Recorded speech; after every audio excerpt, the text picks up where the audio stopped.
It being just past 6 p.m., I'll go ahead and call the Winnebago County Board of Supervisors to order for January 7th, 2020.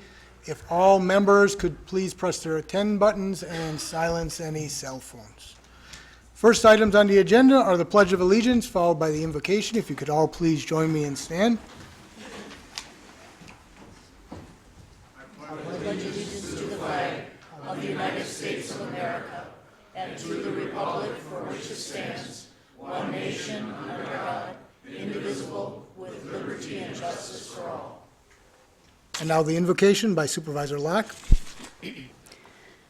Thank you for the opportunity to care for the world you have made. We ask that that your blessings would rest on this board, and thank you, and that you give us great vision and enthusiasm in this new year. Amen. Thank you, Supervisor Locke. Next item on the agenda is adoption of this evening's agenda. For that, I'll call on Supervisor Albrecht. I move to adopt this evening's agenda.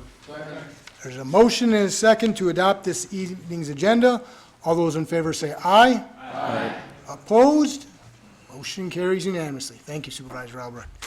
Moving on down to the next item on the agenda, and that's a time on each agenda in which we allow an opportunity from anyone from the public to speak on any agenda item this evening or any issue under county jurisdiction. Is there anyone who wishes to speak this evening? Please, if you could just step to the mic and state your name and address for the record, sir. Good evening. My name is Ken Arneson. I live at 1230 Welsh Drive in the town of Algoma. I'm also the president and CEO of Evergreen Retirement Community, and I'm speaking on the flood storage area.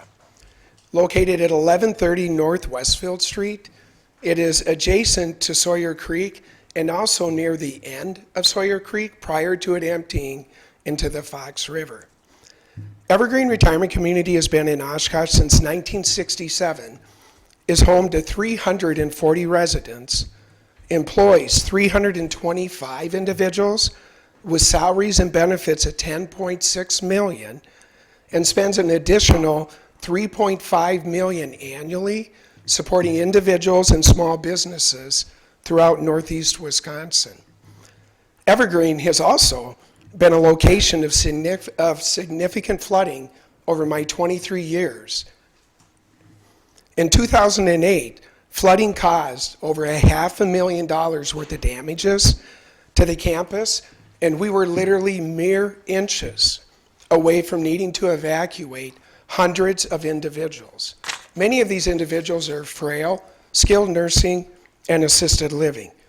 Inches to us make a difference. The other impact was from a flood insurance standpoint. $500,000 is the maximum amount of coverage we receive. Any cost above $500,000 would be borne by Evergreen. We're very appreciative of the work done to date to improve Sawyer Creek, which has helped with reducing potential flooding, but we continue to live without it. Without expansion of flood storage areas upstream, a larger portion of our campus will be at risk.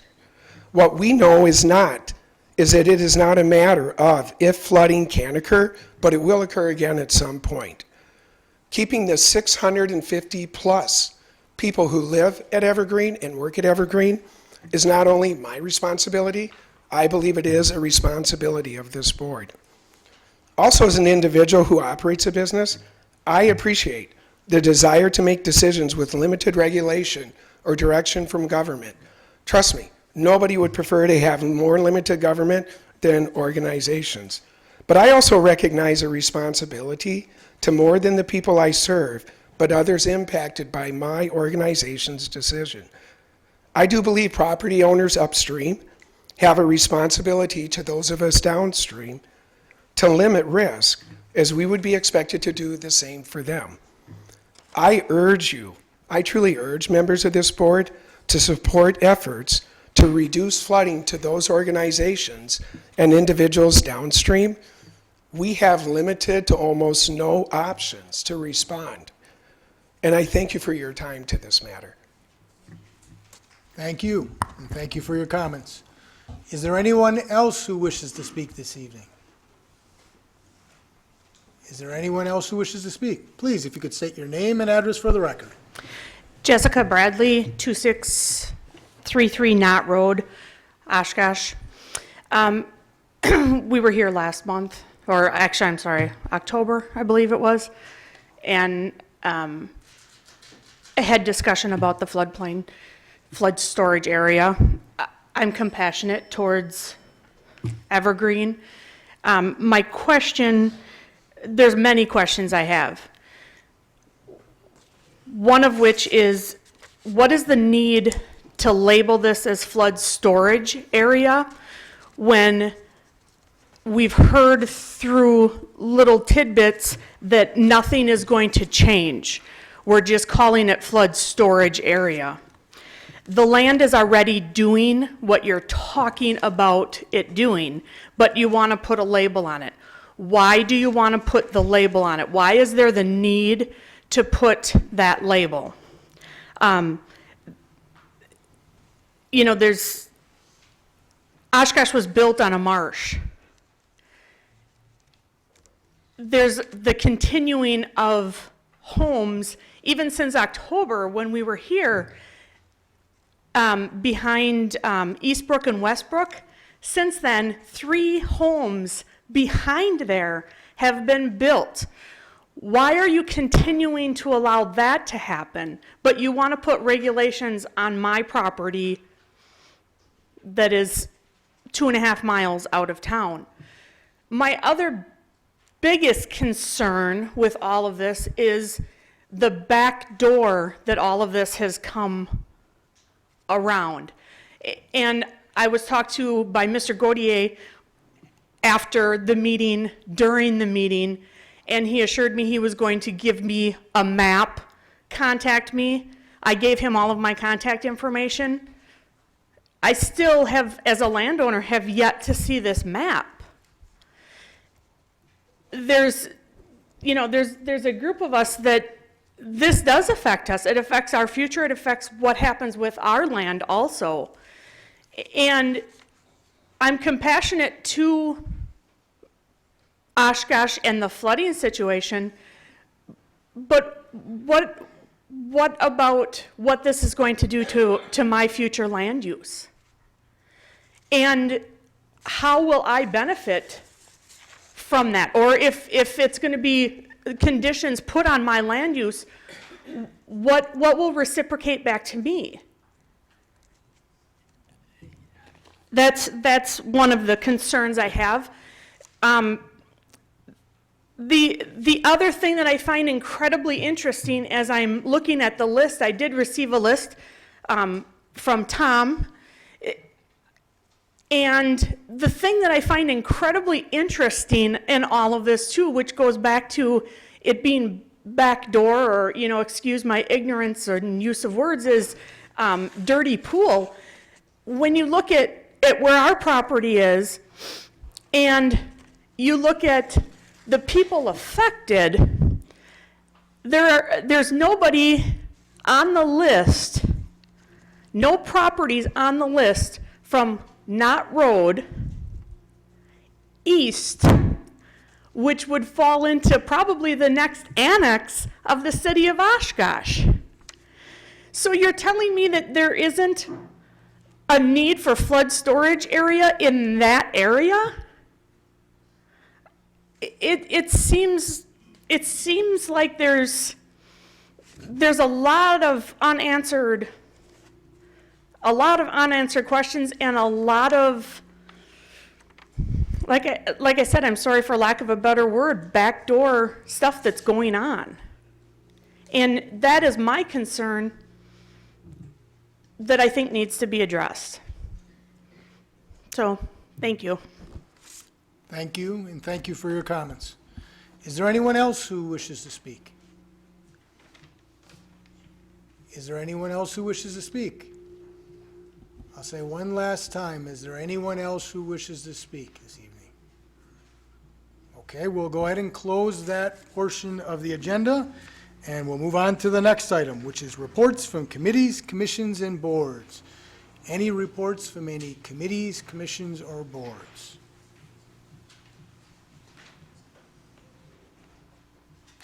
Seeing none, I'll go ahead and move on to the next item, and that's County Board Chairman's Report. So first, would like to let you know that Supervisor Finch and Supervisor Lenz asked to be excused. Originally Supervisor Smith, but I see he's here, so great to have you with us. I was prepared. He did leave me a message and said that the surgery had gone well and to let everyone know that he was doing well. But as you can see by his presence tonight, he's doing well. So glad to see you here tonight, Supervisor Smith. Oh, I apologize.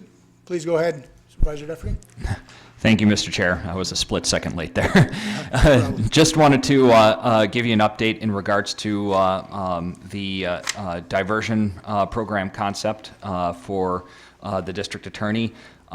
There will be an update at the Judicial and Public Safety Committee on Monday, January 13th at 9 a.m. at the Sheriff's Office. I did make a quick stop on Friday to see if all the files were removed from the basement, and there's still files in the basement. So hopefully we will get that removed so that we can start the first gears turning on this. So I just wanted to update the board on that. Thank you. Thank you, Supervisor Defferty. Just two other things.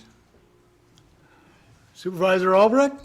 I just wanted to say that former Vice Chairman John Shadler had passed away, so I wanted to report that. He was Vice Chair for many years. And Thank you for letting us know. Certainly, I worked with Supervisor Shadler on this board too, so certainly sorry to hear that. Thank you for letting us know, though. Couple other comments really quickly. You should have had on your desk the mileage rate, just so you know, so it is different. It's 57.5 cents per mile, so just wanted to make sure you're aware of that document. And then you should have also had on your desk the slate of candidates for the county board supervisory districts for the April election as well. So there will not be any February election dates for county board supervisor. There are for some other, but not for county board seats. So just want to make sure you receive that document and we're aware of it. And that concludes my report. So tonight we have 4 presentations this evening. The first one is the Sawyer Creek Floodplain Study presentation. And for that, we have some individuals from the City of Oshkosh Public Works and Community Development Departments. I'm going to call on Vice Chairman Egan to please introduce them. Vice Chairman Egan? Thank you, Mr. Chairman. I won't be introducing them all because I only know a few of them. But I am going to call on Kerry Rowe from the Planning and Zoning Department. And he will be introducing them or telling us a little bit about what happened. If you remember, in October, like they said, we did have a meeting. And I told you last month that we were still working on this. At this time, the city will be coming forward and talking to the whole board on what's going on. This is not no vote or anything. The committee's not coming back with any resolutions or anything like that. It's just hearing from them, possibly both sides of the story. Also, some of the townspeople didn't hear maybe both sides of the story, so maybe they'll have more questions or get some other questions answered. So that's why they're being called upon tonight to give this. So that's why they're here. Mr. Burrow, if you would like to come forward and...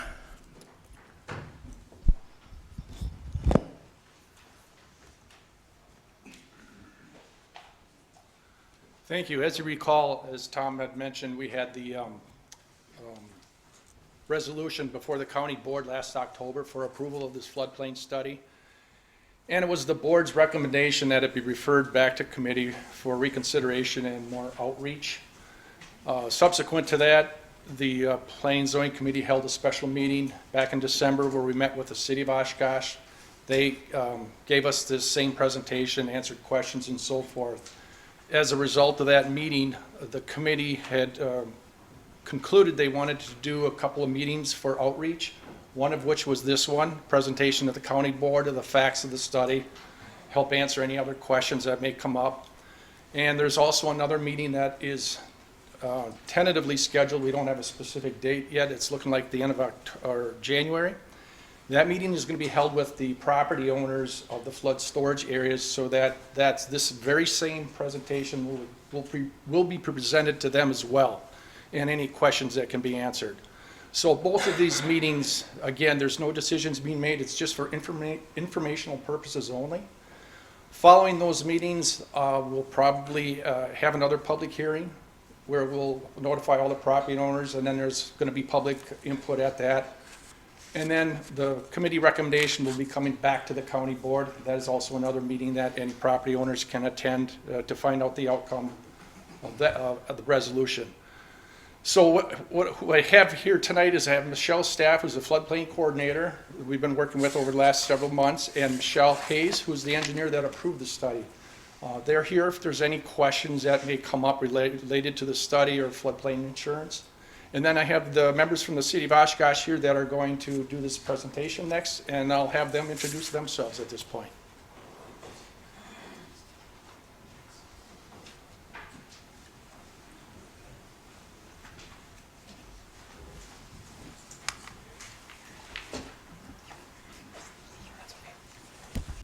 Thank you, Carrie. Set down one too many things, sorry.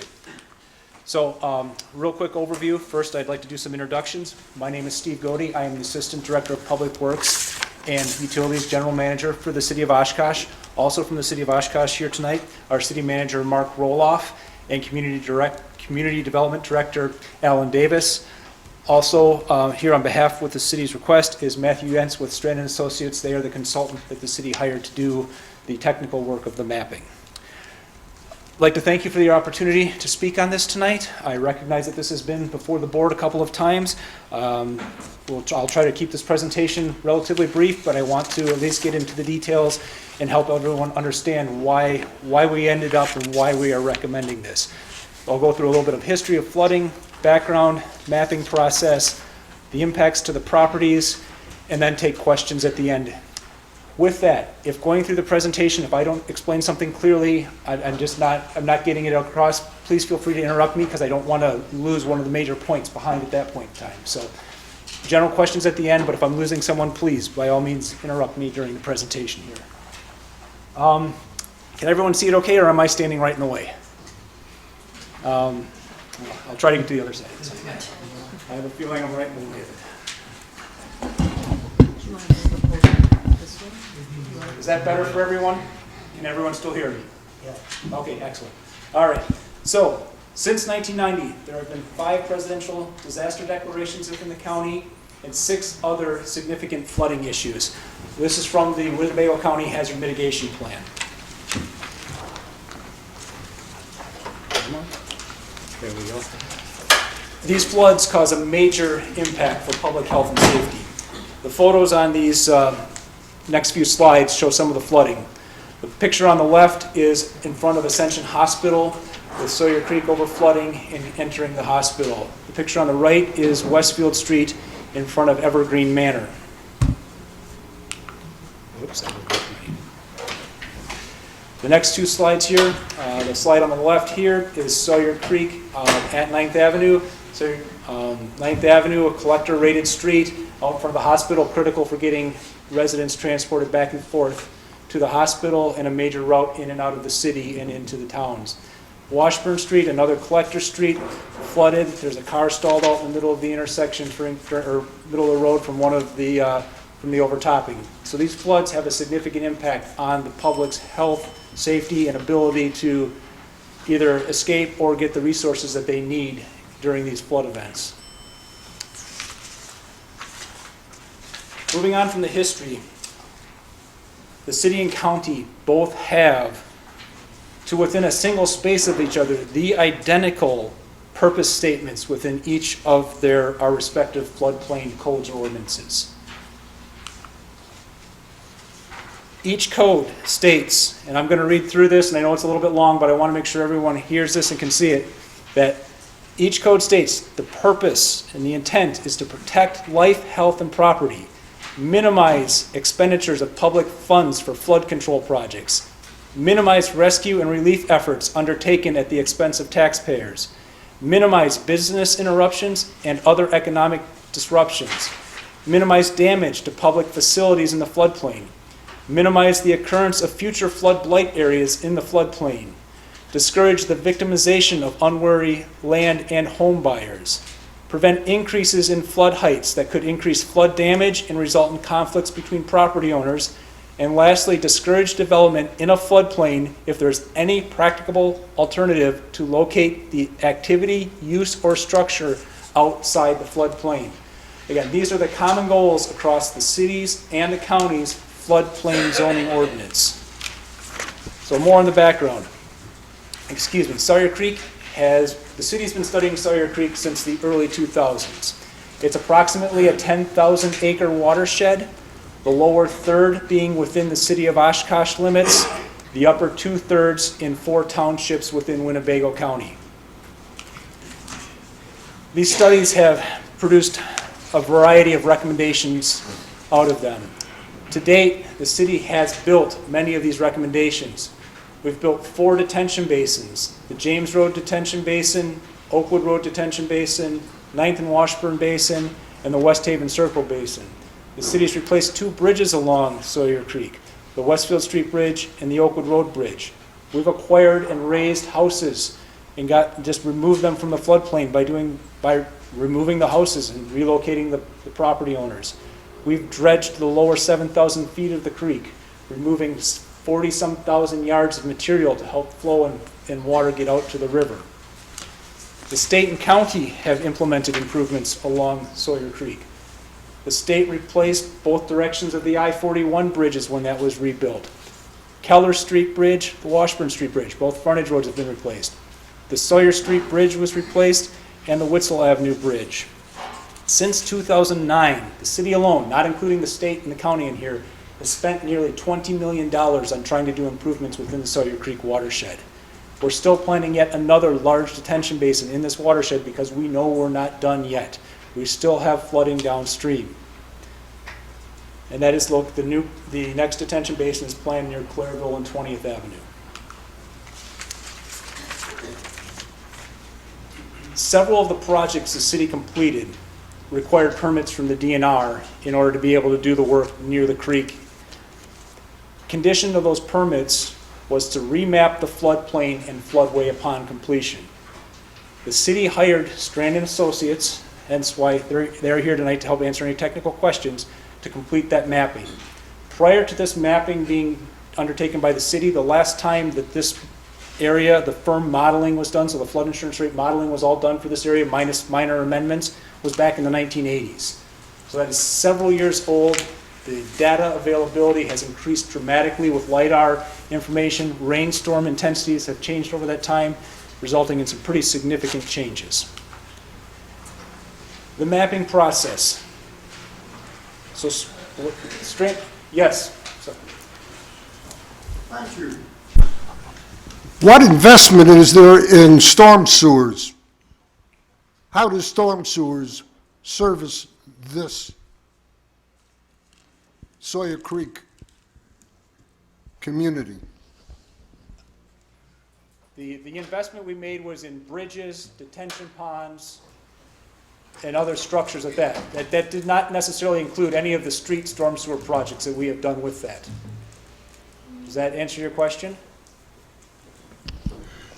No, but it seems, reading over the history of information and the prior presentations in respect to this issue, it would seem to me a logical solution, alternative, would be to have sufficient storm sewers into Lake Winnebago to avoid the type of losses to the city property owners and avoid the impact on their unincorporated neighbors. That's really kind of jumping off subject. Can we save that to after the presentation and get back to it to address that then? Absolutely. All right, excellent. Thank you, Supervisor. I know there were a couple other questions, but I know Supervisor Albrecht, Supervisor Farr, but we'll hold them until after your portion of the presentation, and then we'll Unless come to if that. I've lost someone in the presentation, I certainly want to make sure you understand it. But again, if we're kind of getting into some other detailed topics, I'd like to Yep, save that yep. for the end. We'll save it till the end. Okay. All right. So the modeling that Strand had to update. Strand needed to update all but one of the 18 bridges that existed in the Sawyer Creek model. From the last time the model had been done, there had been 29 detention basins totaling 640 acre-feet of storage added into the basin, into the watershed. As I mentioned previously, we had 40,000 cubic yards of material we excavated out from the lower downstream 7,000 feet of the creek. And the existing natural flood storage that existed in the watershed, areas that are currently low and holding water, needed to be added into model. Those were not in the prior models. That accounted for another 400 acre-feet of storage within the model. The model showed, after we did all these improvements, we've got all of that work done. It's what we expected. The floodplain and the floodway were reduced. We had a positive impact for the residents. However, there's always got to be a but, correct? When the DNR reviewed the modeling, they determined that we cannot count those existing low-lying areas that are currently holding water and providing detention in the model. They'd previously basically been included because of a lack of the flow calculations that had come down through. But we can't count them unless we have a means to control them and ensure that they are going to be there for perpetuity so that they do not get filled in over time and increase that downstream flooding. That was a requirement from the DNR. It makes perfect sense to us. It's what we want to do. It's one of those goals back into the floodplain ordinance, prevent flooding from getting worse over time. The result of removing this is in a significant increase in the flows in the Sawyer Creek channel itself. Without these existing low areas in the model, the floodplain and floodway dramatically increase. More areas inside and outside of the city are susceptible to flooding.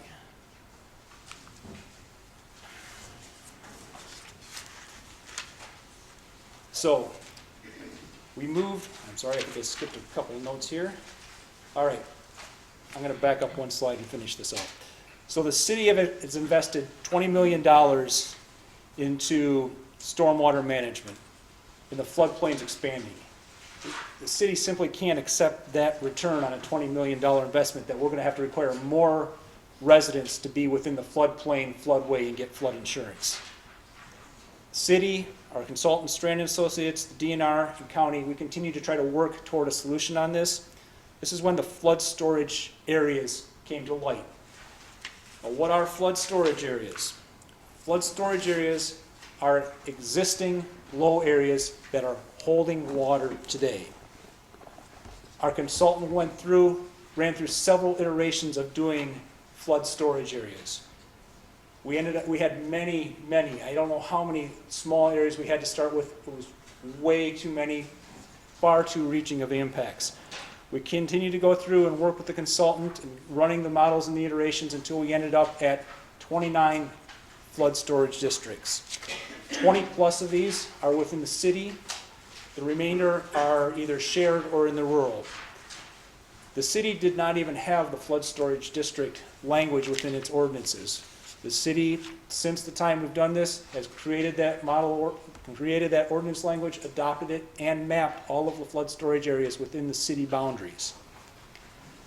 That leads us to the flood storage areas that are not within the city boundaries. This map, and all of you should have a copy of this one in front of you, this is the first map of the 11 by 17s that I handed out, shows the rural flood storage districts and some of the districts that are within the city in this southwest corner. There are 6 storage areas that are entirely within rural areas, 2 that are shared by the city and in the county. This is the James Road Detention Basin. I mentioned that earlier as one of the constructed elements. A good portion of this is within the city limits. There's a small portion here that is exterior and outside of the city limits. And this boundary, this creek drainage channel here has a small portion in the city, the remainder out in the township. These rural areas account for approximately 300 acre-feet of storage during a major storm. That's not counting the constructed portion of the James Road Detention Basin into the road. That's just these existing low-lying areas that are detaining water. One thing I do want to clarify is down here on the bottom, this small one here, that's an existing detention basin. So as we work with Strand to go through the process of these flood storage areas, we restricted them to very large areas that are detaining large volumes of water and constructed constructed facilities, whether that be a man-made pond, an actual stormwater management practice, but features that were constructed to detain water and the existing low-lying areas that detain water today. So on the map again, the orange and black are the rural areas, the red and white are the areas within the city limits.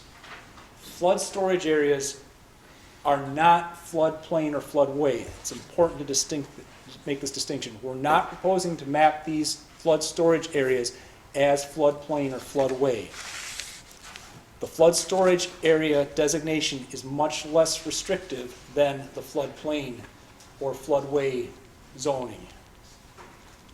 If this entire area was studied, so if the entire watershed was studied and we went to the detail of the floodplain and floodway study mapping, we believe all of these orange areas would be floodplain and floodway, and many, many additional areas would be included. So it's important to note that they're not floodplain or floodway, but in the event that the mapping of the entire watershed would happen, these areas likely would become floodplain and floodway. Now the next maps in your packet, you have an overall map of the mapping with the purple and the pink on it that spans from basically our James Road detention basin all the way to the Fox River. It was way too small to put on the screen, so these two screens are the next 2 pages that you have in your map pocket. They're blow-ups, broken. Each of the, that overall one has 4 areas blown up on it to show. The key point on this is the pink or salmon colored area. That is what the floodplain would be with the flood storage districts in place. So if those orange and black areas stay as low areas that can detain water, the floodplain is within this pinkish, salmonish color. If those aren't controlled and regulated, we can't assume that they're going to remain available for storage. That means that the floodplain mapping has to not assume they exist. That causes the floodplain and floodway to expand out to this purple area. So these areas of purple that you see on these maps outside of that are how the floodplain and floodway increase without the flood storage districts in place. Each of the little symbols you see on those maps indicate a structure that becomes part of the floodplain or floodway. They are not in the floodplain or floodway with the flood storage areas, but they become part of the floodplain or floodway when the storage areas are removed.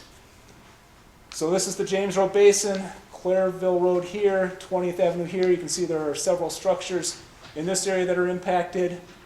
This is 20th Avenue again in Clareville, moving up to Oakwood Road. We have a few houses and structures that are impacted in that area. Next set of next 2 pages of your maps. Again, we have the pink area and the purple area. We have a few structures here in between 9th Avenue and Highway 41. I'll touch on those in a few minutes again. And then we get to 41 east to the Fox River, and this is where you can see the largest number of impacted properties are. Now, to summarize what each of these, what the impacts are, is this next slide. Without those existing low areas of detention counted, this is a summary of the properties that are added into the floodplain. 42 single-family homes, 12 multifamily buildings, 7 commercial buildings, 6 two-family buildings, 30 garages, 10 sheds, and 8 buildings that fall into an other category in the city zoning, along with an additional 69 acres of land downstream of the James Road detention basin that become part of the floodplain. The lines that have the asterisk on them, those have properties that are not within the city limits that are impacted by this. So this is not just a city issue, this is a city and township, county issue. Do you have that broken down? I don't have it here, but we could get it at a later date. So, key note on this. These buildings that are impacted include critical care facilities. Ascension Northeast Wisconsin Mercy Hospital goes into the floodplain. Their hospital and the service building they've constructed are in the floodplain. Evergreen Manor, you heard Mr. Arneson speak earlier, 300 plus residents.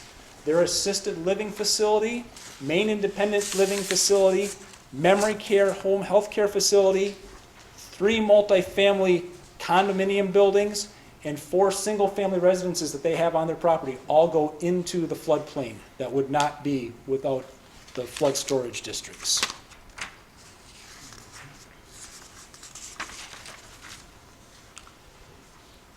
So, some additional impacts of not having the flood storage districts. More roadways will be flooded and impassable. County Trunk Highway K, 20th Avenue near Clairville Road will go underwater. Clairville Road south of 20th will be impassable. 9th Avenue at Sawyer Creek goes back to a worse condition than that photo that I showed you prior to all the improvements we did. Washburn Street at Sawyer Creek also goes underwater. With the flood storage districts preserved, those roads stay open during a 100-year event.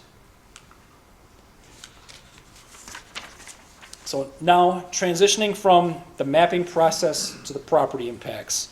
These two are very closely related. I struggled with where to actually try to break the titles on this, but we're trying to get into the impacts to the properties if they are mapped flood storage areas, or if you see the term FSA on the maps, flood storage areas and floodplains. Essentially, we're at 2 options for the mapping. We have the flood storage areas or floodplain and floodway. So you can see on the slide, the proposed method to control or regulate the existing low areas currently detaining water, as was mentioned by the speaker previously, is to map them as flood storage areas. This language already exists in the county code, but it's automatic only if it is mapped as floodplain or floodway. We did not take this procedure to the floodplain or floodway and try to impose that additional level of restriction on the property. We don't think it's necessary at this point in time. Can it happen in the future? Absolutely, but at this point in time, we're not proposing to go there. As I mentioned, the city had already adopted the code and mapped all the flood storage areas within the city limits. And flood storage areas are not proposed to be mapped as floodplain and floodway. Again, that's less restrictive than the floodplain and floodway. On the opposite side, if we do not have the flood storage areas, those previously mentioned properties, all that purple area and all those symbols that are on those maps need to be mapped as floodplain or floodway as a result of not having the flood storage districts. So what are the impacts of flood storage areas on farmland? It can continue to be farmed. One of the questions we were asked specifically is what are the impacts on manure spreading regulations? We contacted the DNR. Floodplain and manure spreading are not cross-referenced in the codes for that. They do not impact each other on that. So this will have no impact on the manure spreading regulations. What cannot happen is they cannot fill or alter any areas within the floodplain storage area without making up for that.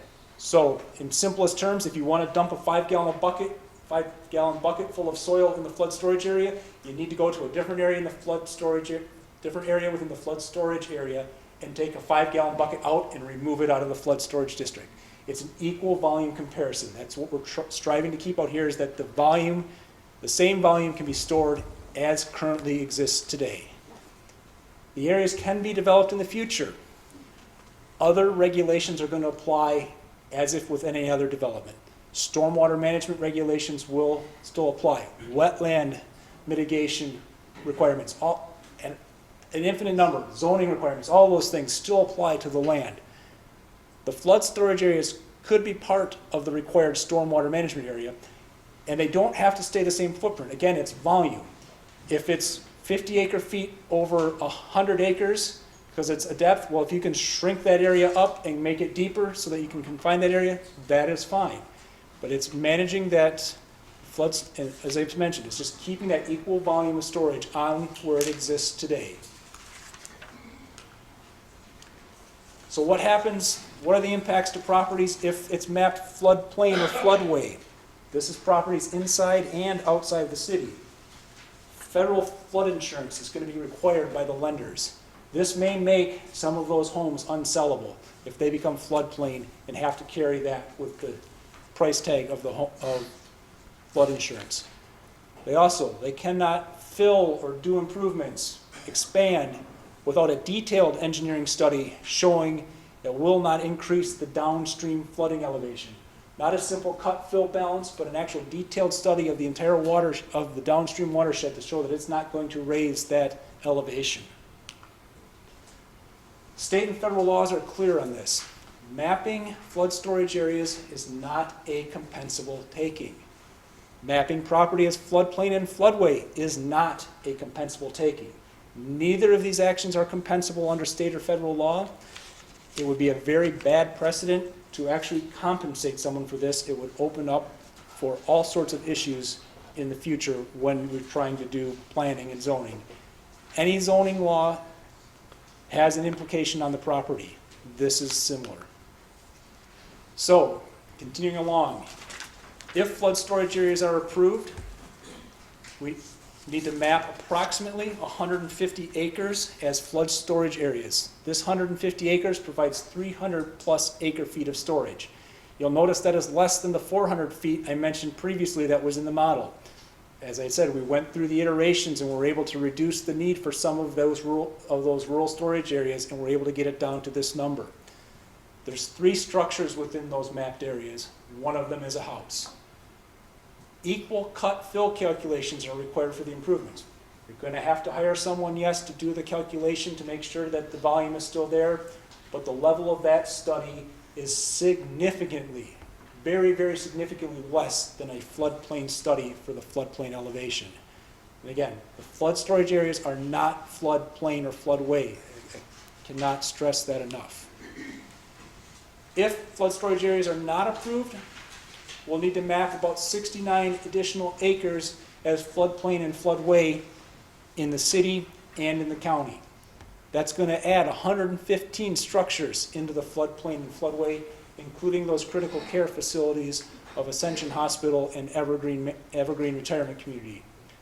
It's also going to require all of those properties to have that detailed engineering study done to show any improvements they do not raise the downstream flood elevation.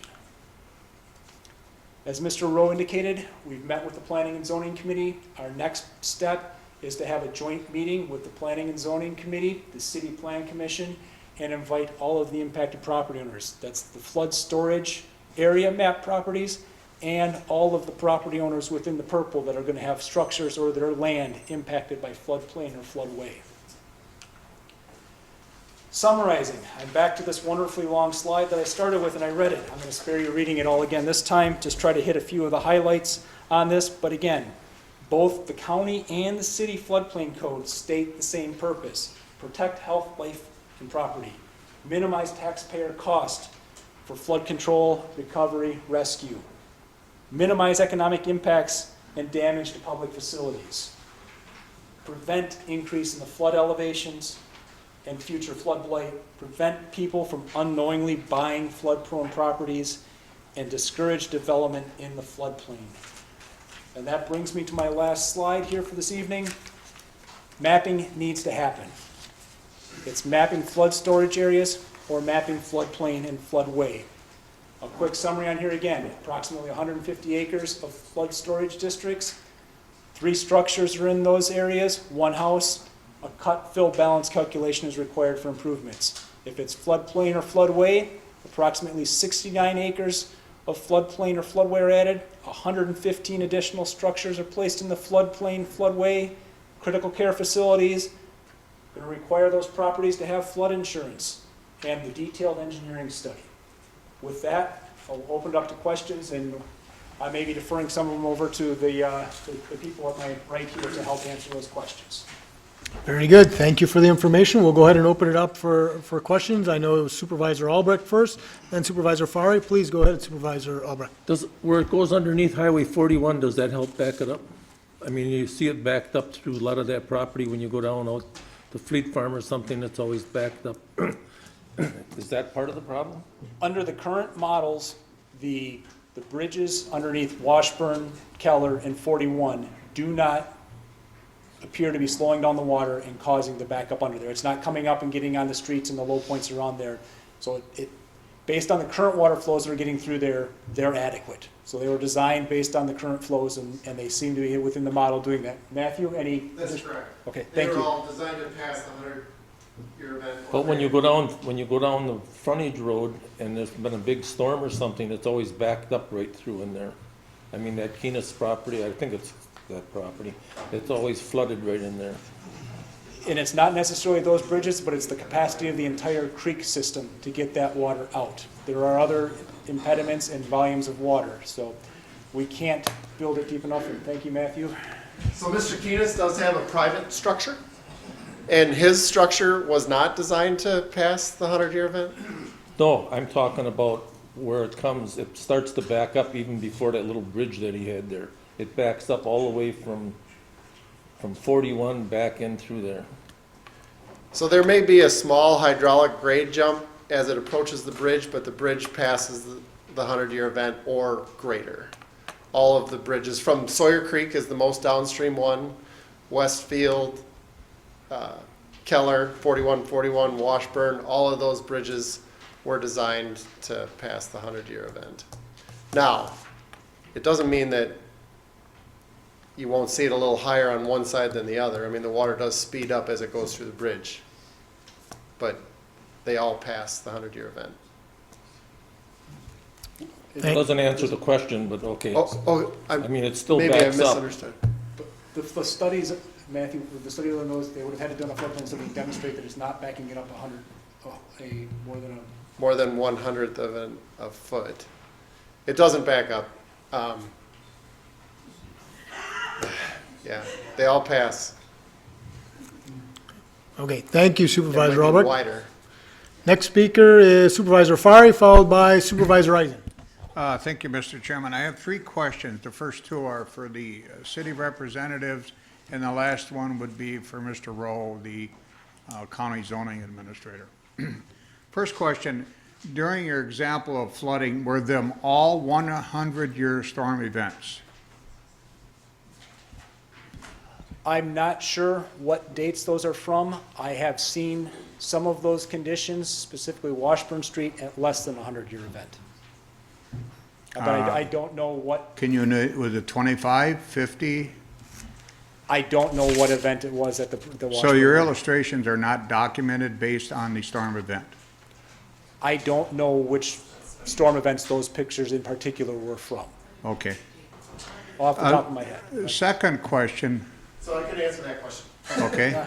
So the 2008 storm event and 12 were close, and we calibrated our model to the actual conditions of those storm events. So when we did the modeling for the DNR and FEMA, we used those exact rainfall data and flooding limits to calibrate our model.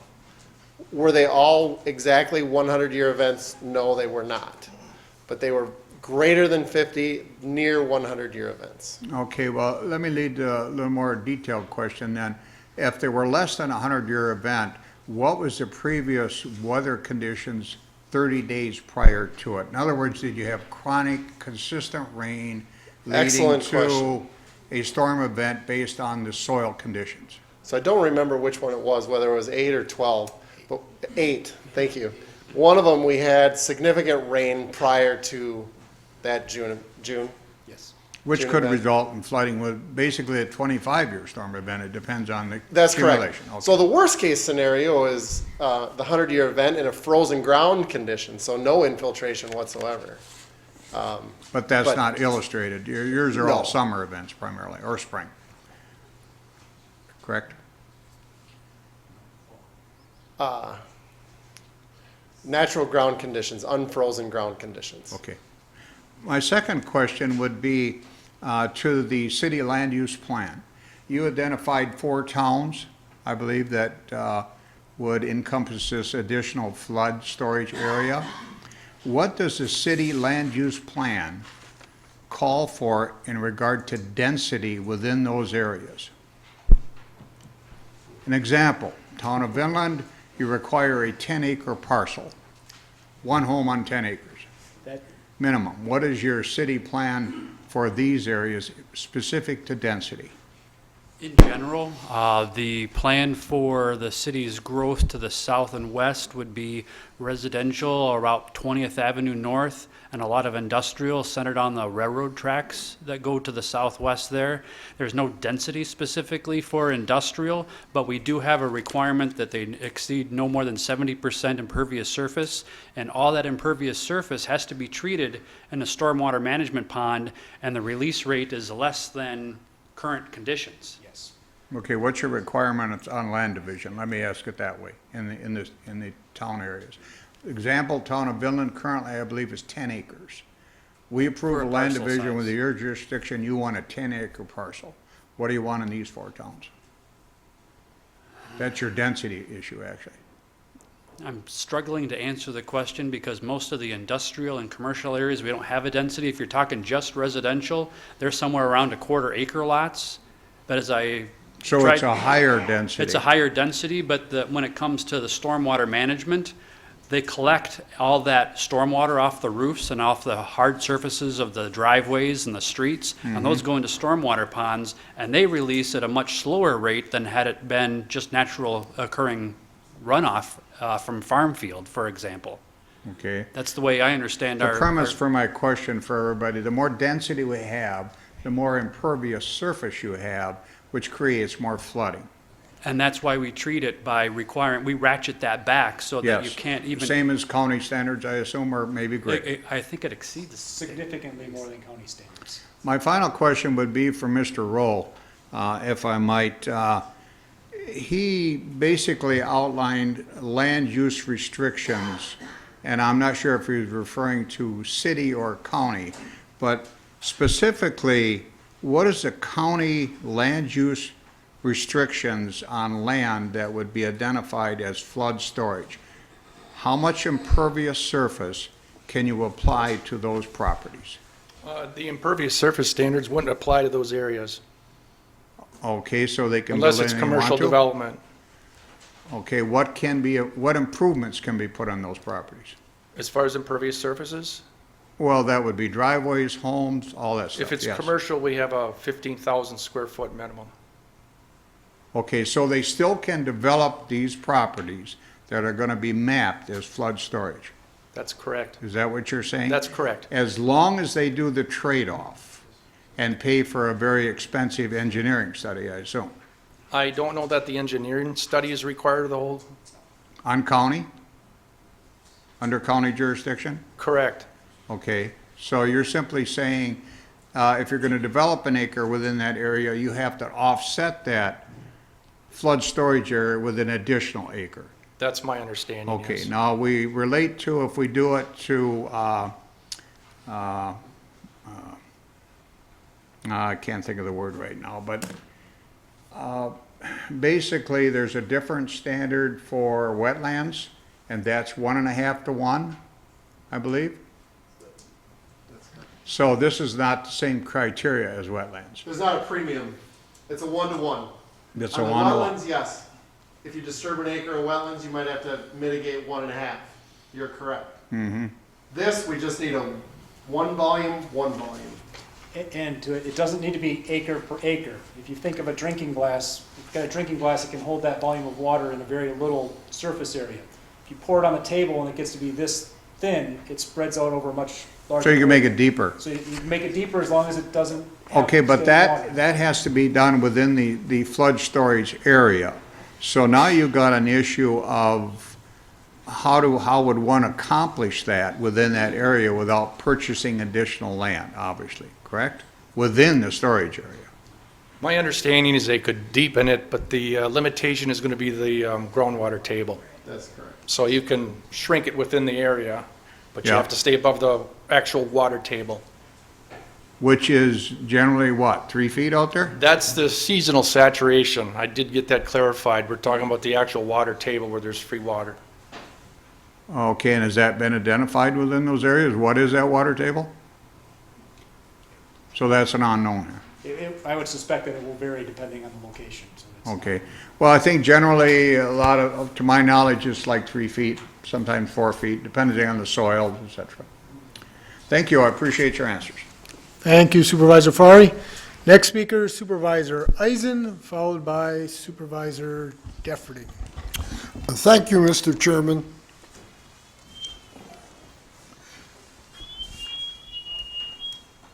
I'm a survivor of the June, I believe, 2008 event. I spent about 3 hours with a fellow supervisor trapped at Murdoch and Jackson Street.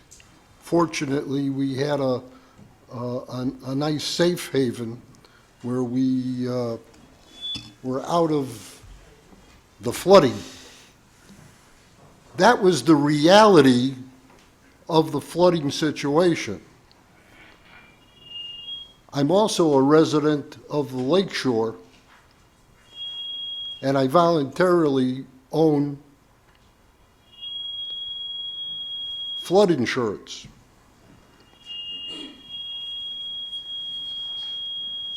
The cost of flood insurance is very expensive.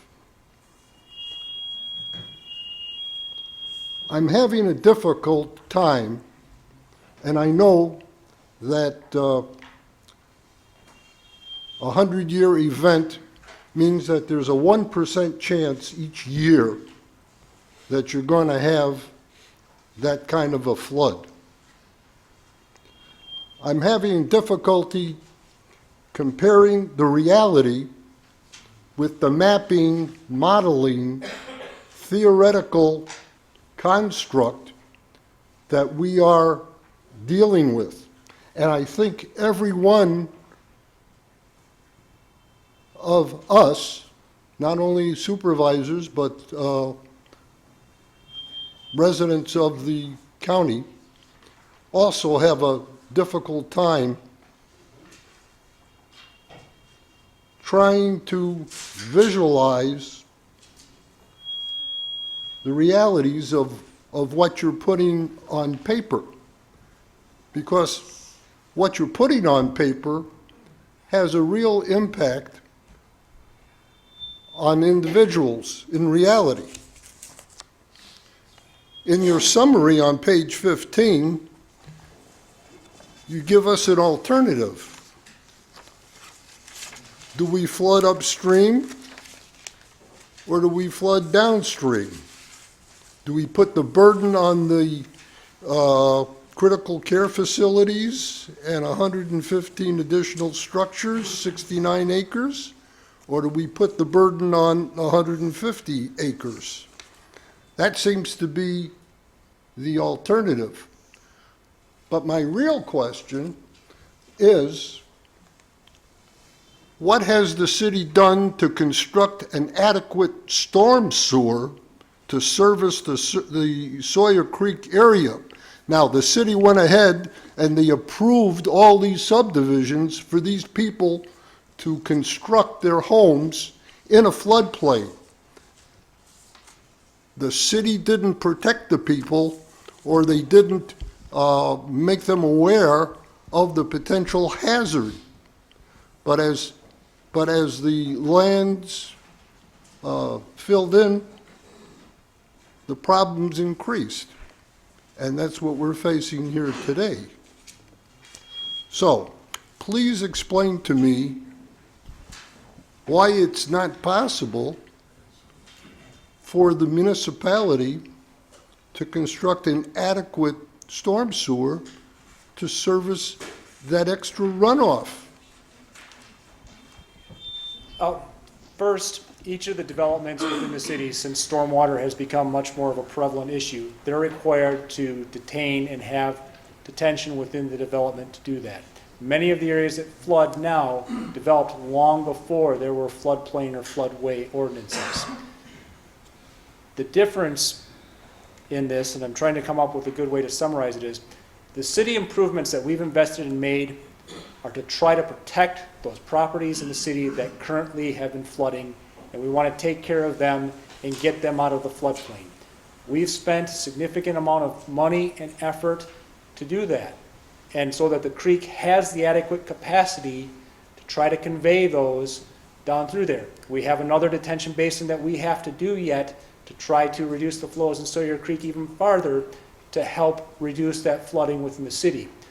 What we're looking for from the rural areas out here is to prevent it from getting worse. We cannot continue to funnel more water faster down the Sawyer Creek channel and get it out to Lake Winnebago.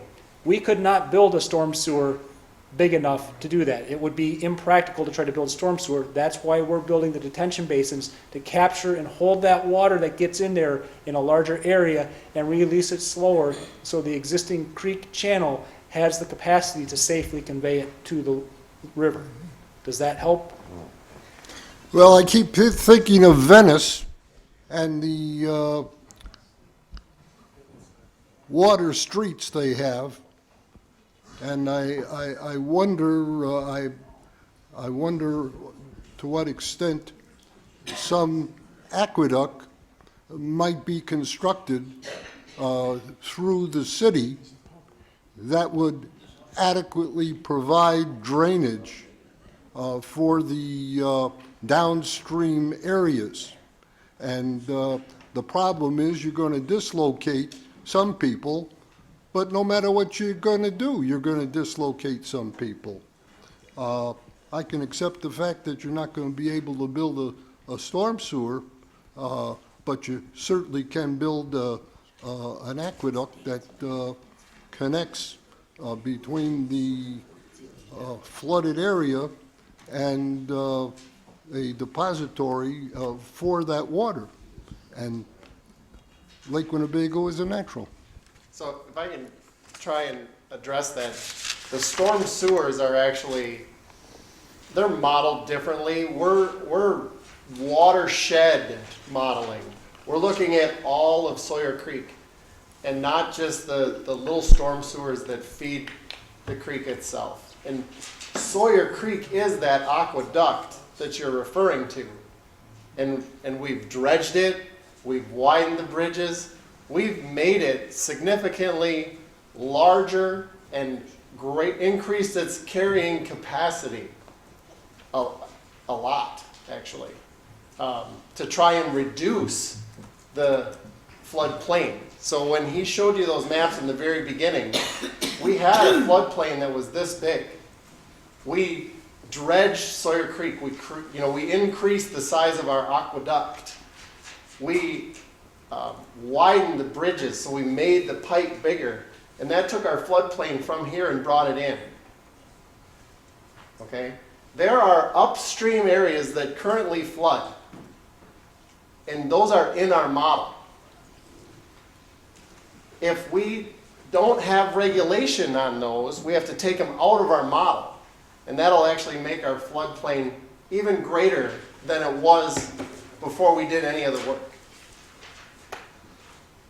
So the aqueduct is Sawyer Creek in your analogy. Okay, thank you. Thank you for your comments. and But thank it you. doesn't, but it doesn't go to the lake or to the river. It goes to the Sawyer Creek upstream goes straight to people. the Fox River, which goes straight to the lake.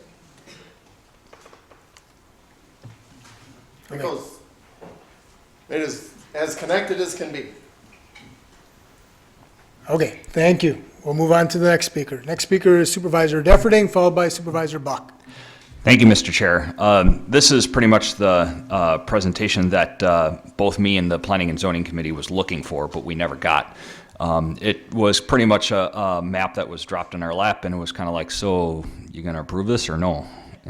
And we're like, okay, well, we started asking some questions, and that's where the frustrations came in. A lot of these areas that are flood storage are already, basins that are already designated to store the water. However, I think the biggest point of contention in these are properties that are farmlands out there in the outskirts outside of the city of Oshkosh, namely the Radlofts, the Bradleys, American Transmission on State Road 91. I went to, a lot of people on the Planning and Zoning Committee went to these sites personally to see what they look like. And I went to the ones on Beering Road, and there is an existing pond already there. There's elevation there, so if it rains, I mean, that makes sense to me. I mean, obviously, that's where the water is going to be naturally stored. The thing of it is we've had, if you look at the Radloffs, like I spoke with Nick Radloff, Wesley's son, and he's going to be inheriting this the farming business. If you look at the county map at the county clerk's office in the hallway, you could see, age-old Winnebago County, and you could see the names of the plots of the land. And you could see in the very beginning of the 20th century, you could see the Radloffs there. These are farmers that are going to be passing it down from generation to generation to generation. They're not going to be developing these areas. They have no intention to be developing these areas. They just want to continue farming. At the same time, they may be looking into building a barn or two. Nick Radloff did tell me that he is looking to build a barn within the next 5 or 10 years as he inherits the operation. If we were to implement this, that pretty much, I would say that either deters him from expanding his operation, or it could just wipe it out completely. Who knows? I have difficulty thinking that building 2 or 3 barns could contribute to flooding all the way downstream into the city of Oshkosh. Your maps here does provide a pretty solid case where if those flood storage areas were actually developed and became impermeable, then yes, absolutely, all those purple zones would then turn into a floodway or floodplain. But that's only on contingent that these zones are being developed on and turning into something impermeable. I don't think that a lot of these sites are going to be turned into something that's impermeable.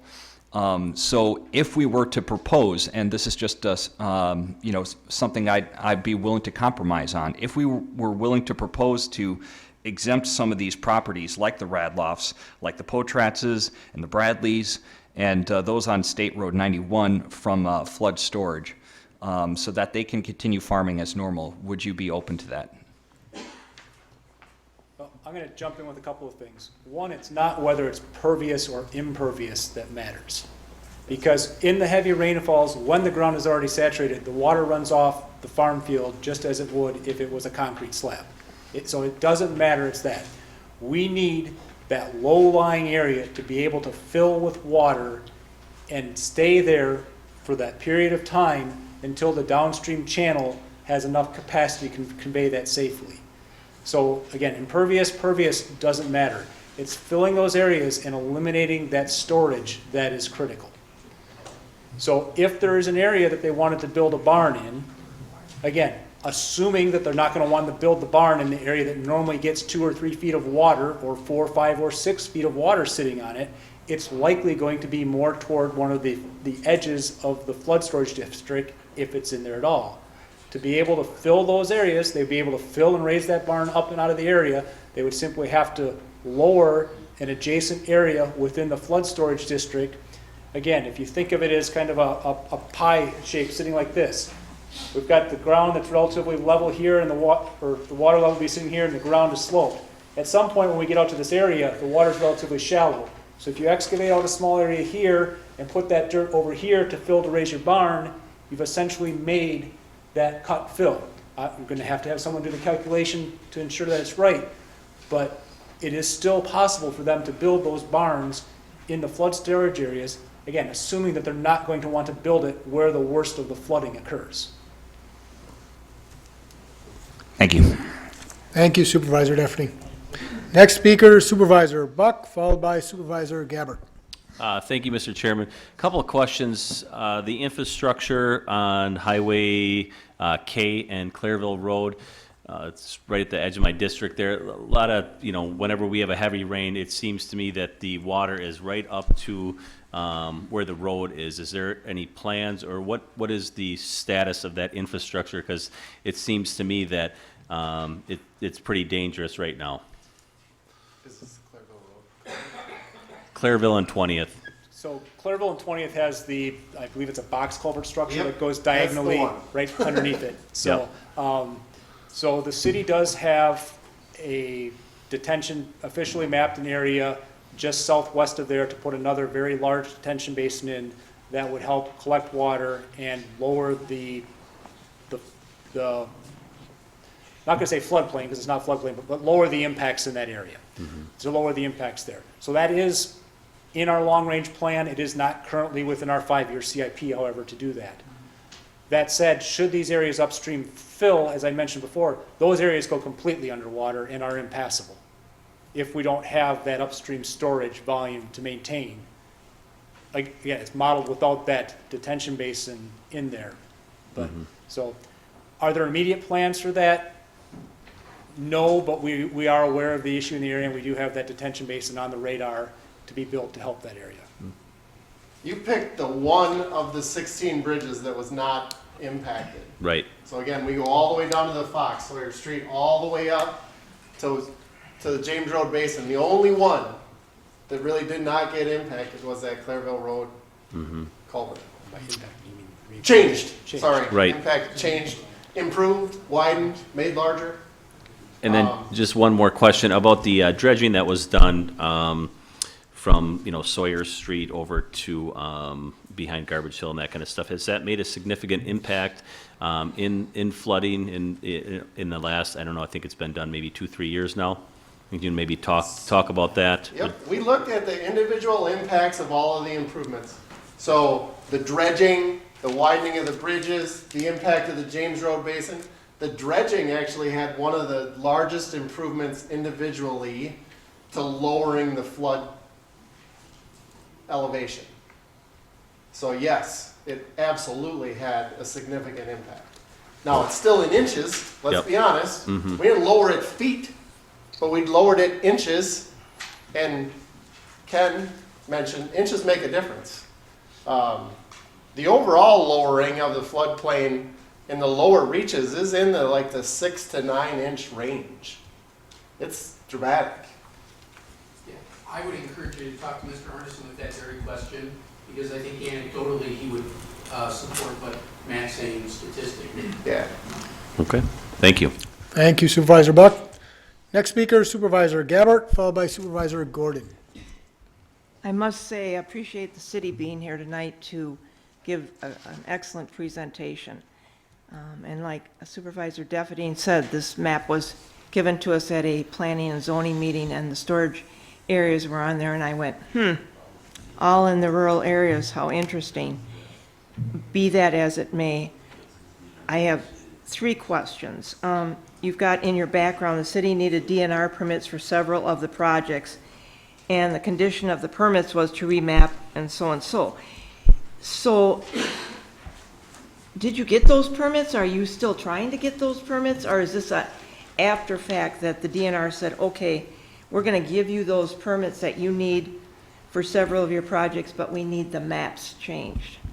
It's a And a condition. caveat to that is, I was under the understanding that FEMA wanted the maps updated, and then the DNR came in after that fact and said, these are our criteria. So that's kind of a twofold question for you. I'll take the first part of it is, we needed to get the permits to begin the construction. So we had to have all the permits in place before that. It was a condition of the permit that after we were done, we redo the mapping, so we can take as-built survey information and update the floodplain and floodway. So does that take care of the first question? That takes care of the first question, Okay. yes, sir. As far as the interaction with FEMA and the DNR, I know there was some. It is both a DNR and a FEMA requirement that if you do improvements within the watershed that impact the floodplain and floodway, you need to update the maps. The improvements that were done, not just by the city, but by the state, by everybody that did anything in this whole reach, we took into the account. So we kind of covered it for everyone. The state, their bridges, the bridges that the city did, the dredging, the detention basins that anybody built, we incorporated all of that into the modeling to update the firm map, the flood insurance rate map, and what the floodplain, floodway boundaries were. Okay, that's great, thank you. Now, the other question is, and this is the one that gets to be a little bit political, but we're gonna try to keep it non-political. Storage areas that you mapped. When you were doing this, were any of the property owners notified that they were gonna be in here? And I don't mean by a letter after the fact. When you were mapping these areas, was there contact with the homeowners, or was this done by GIS mapping, or how did that go about? Because when we got the map, I'm gonna say 2+ years ago, and we were looking at one of our committee meetings, my first question was, do these people in these outlying areas know that they are going to have these storage areas? I know letters were sent out, and some people got them, some didn't, but that I don't. Did I or did someone from the city knock on their door? I'm gonna say. No, not knock on the door, but did anybody know that you were mapping them until it got mapped and the letters went out? Probably not, right? Well, it technically isn't mapped yet. That's the formal process we're going It's through. a preliminary scenario. So there was a lot of public informational meetings that were noticed. I think your question is were they, did I come and or did somebody really reach out to them? No. And the answer to that is no. No, I was just wondering the public notices were all out there that all of this work was being done. Absolutely. Absolutely, but if you don't read the paper, if you didn't get it in the mail, Yep. then you're out in left field. So now, 2 years later, 2+ years later, we're trying to make this more noticeable for everybody. When we met with all of you folks a couple weeks ago, it was a good meeting because we sat down and we talked about it and we understood more. And I appreciate your presentation tonight because I don't think the county board had a grasp of what is all taken place. My third and final question is, along the way there were emails back and forth, and this is probably for Michelle's staff of the DNR, emails back and forth about floodplain insurance could be eliminated for all property owners in Winnebago County if this wasn't approved. I'm hoping that was a miscue in the read of the emails. FEMA said they don't require storage area to be mapped. But if the DNR had stricter requirements, the DNR would override.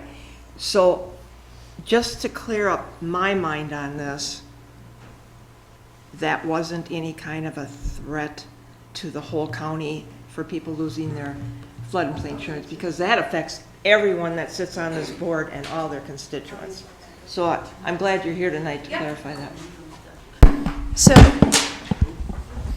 So I just want to make it clear from the DNR and FEMA standpoint, we're neutral in the modeling.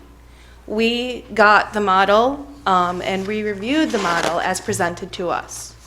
So from that standpoint, we have no skin in the game in what scenario plays out here. This is between the city and the county. The issue is that when the model was approved, it was approved with those flood storage areas. So because of the flood storage areas, it was approved by FEMA, and FEMA is correct, they don't require them, but they approve the model based on them. Okay. So if the flood storage is not taken into account and they are going to be filled, the model is incorrect. It needs to be redone. Okay. The same thing from the state standpoint. Now, we do allow the flood storage, and we do require that additional regulation because the model as presented tonight said that they can't be filled or the compensation because that's taken into the account with the model. If the flood storage is no longer there as presented tonight, there was two scenarios. Flood storage without flood storage.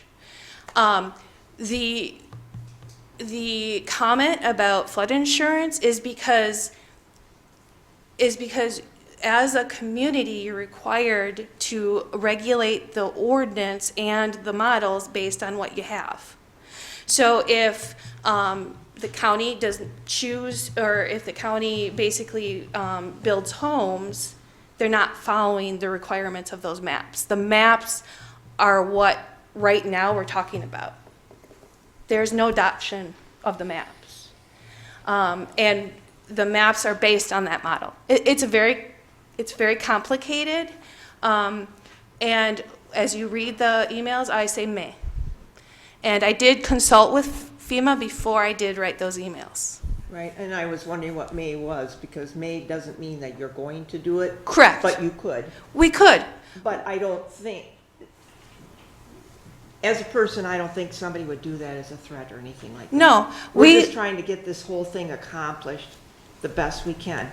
But from what we had going into this 2 years ago, we didn't have enough information. Yeah. So today I sit here and I go, thank you to Mr. Godey, thank you to Matt from Strand, thank you, thank the city, because we need to have this kind of correspondence between people and let this county board know what they're gonna vote on. I'm not so sure that I'm gonna still vote for it, because I am upset about the people in the rural areas, if you wanna call it that, non-urbanized, having these storage areas and how they are going to, and maybe we'll clear that up when we have our next meeting, how they can or cannot use those areas. So we're not back to the county board yet for a vote. We've got another meeting to go to and then more discussion. But I appreciate everybody being here tonight to explain everything. And it isn't a threat, it's just, like I said, what may could happen, because I don't want to not tell you the consequences and then come here a year from now and say, okay, now we have to, either force this or do that. So we want to be very clear what the consequences are that could happen. And so you're not surprised. We want all of the people in Winnebago County and this county board especially to know what the consequences are. So I appreciate that. Thank you. Thank you, Supervisor Gabbard. Just to clarify, Supervisor Gordon, your light was on earlier. Did it go off accidentally, or did? My question was answered. Perfect. Just wanted to clarify, because sometimes some of the lights have gone off, so thank you. Next speaker, Supervisor Shorsey, followed by Vice Chairman Egan. Thank you, Mr. Chairman. As I was thinking about this, and I'm very pleased to hear that we are doing flood preparation and planning.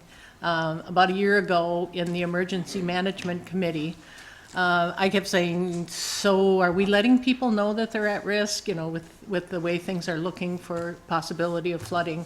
So when this kind of came, even though we kind of fumbled around for a little bit, I'm really glad as a county, as a city, that we are tackling this and trying to come up with solutions that work.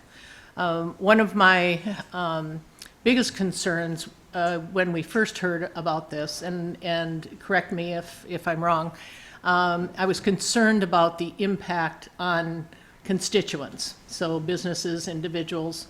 I was concerned about the rural people in terms of what that would cost them in future value of their land.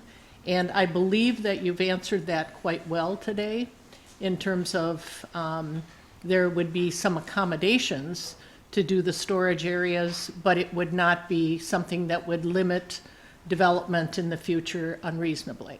And is that the bottom line? Am I understanding that correctly? I'd say it's a very fair assessment. Yes. Okay. And so then I look at, okay, well, if we don't do the storage areas, then it comes down to how it impacts residents and businesses in those floodplain areas.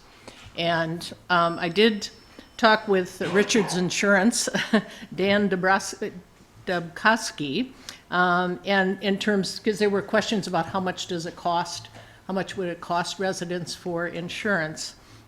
And long story short, it would range up to $250 a month or $3,000 a year for a landowner. Plus, there would be an impact on the property value, their ability to market their property.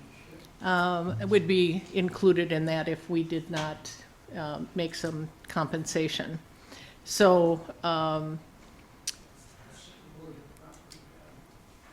So I think, and then hearing in real life, I was employed at Evergreen when the flooding happened years and years ago, and I was also employed at Mercy Medical Center when we were literally inches from flooding going into the linear accelerator that we had just granted millions of dollars to put together for cancer patients. So and it was an absolute disaster. So anyway, I do think that this is important. At this point, I think you've answered reasonably, there's not an unreasonable request of the people who would be asked to do storage for us. So I thank you for that. Thank you, Supervisor Shorsey. Next speaker, Vice Chairman Egan, followed by Supervisor Fari. Thank you, Mr. Chairman. I also want to thank you. It was a nice presentation.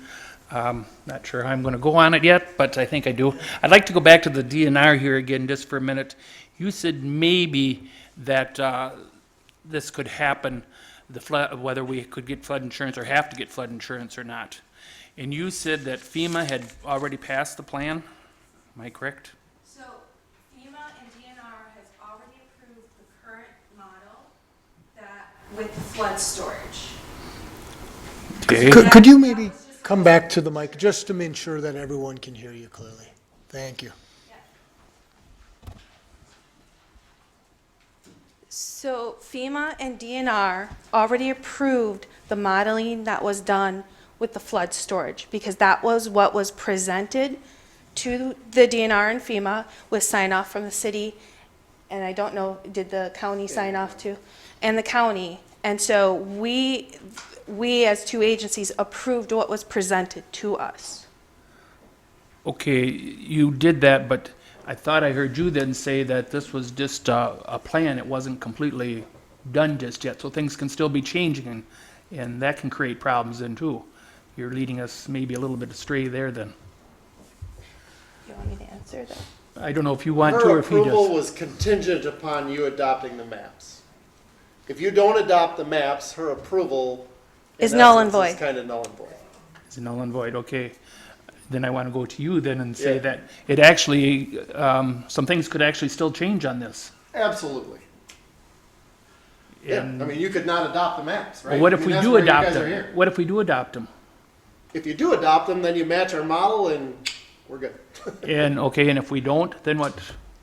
Well, then we have to go back and Then get a we'll go different back. model approved. And I will, yeah, so if, again, not threatening or, or say anything, but if it is not, I will go back to FEMA and say the county is not going to adopt.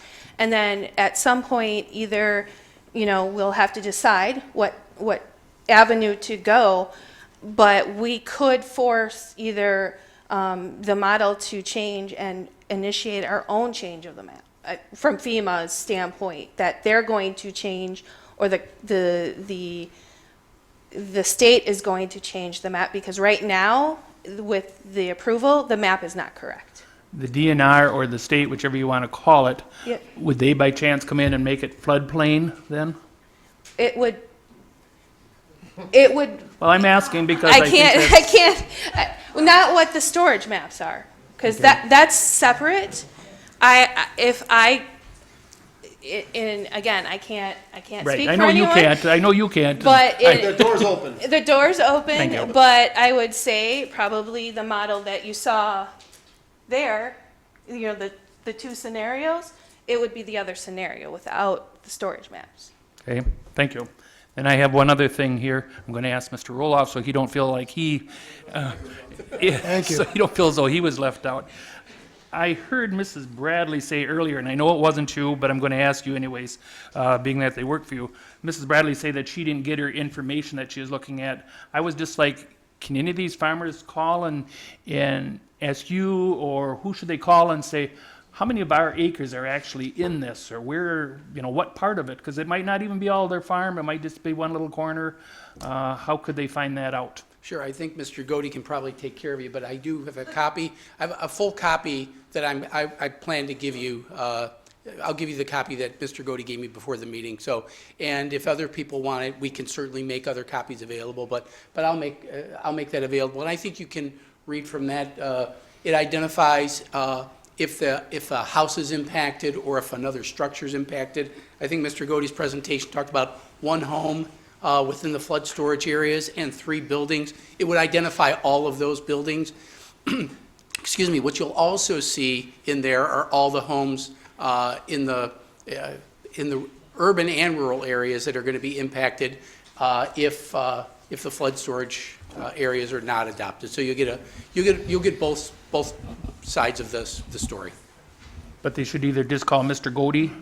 But I will give you my hard copy this evening, and then we can provide copies. We got a few more, so. Okay. Okay, we'll give you a whole package tonight, and then we can certainly, I'd be happy to talk to folks afterwards in the hallway, so the board can keep going on with their meeting, and we can exchange emails or whatever, and we'll give you hard copies of these things. Thank you. Okay. Thank you, Vice Chairman Egan. Please. Please, if you can step to the mic, that would be wonderful.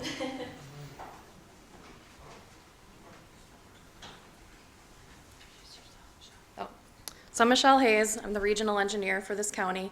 I did review the model and approve the model. And I think I've heard some questions about the flood insurance and the threat to be suspended.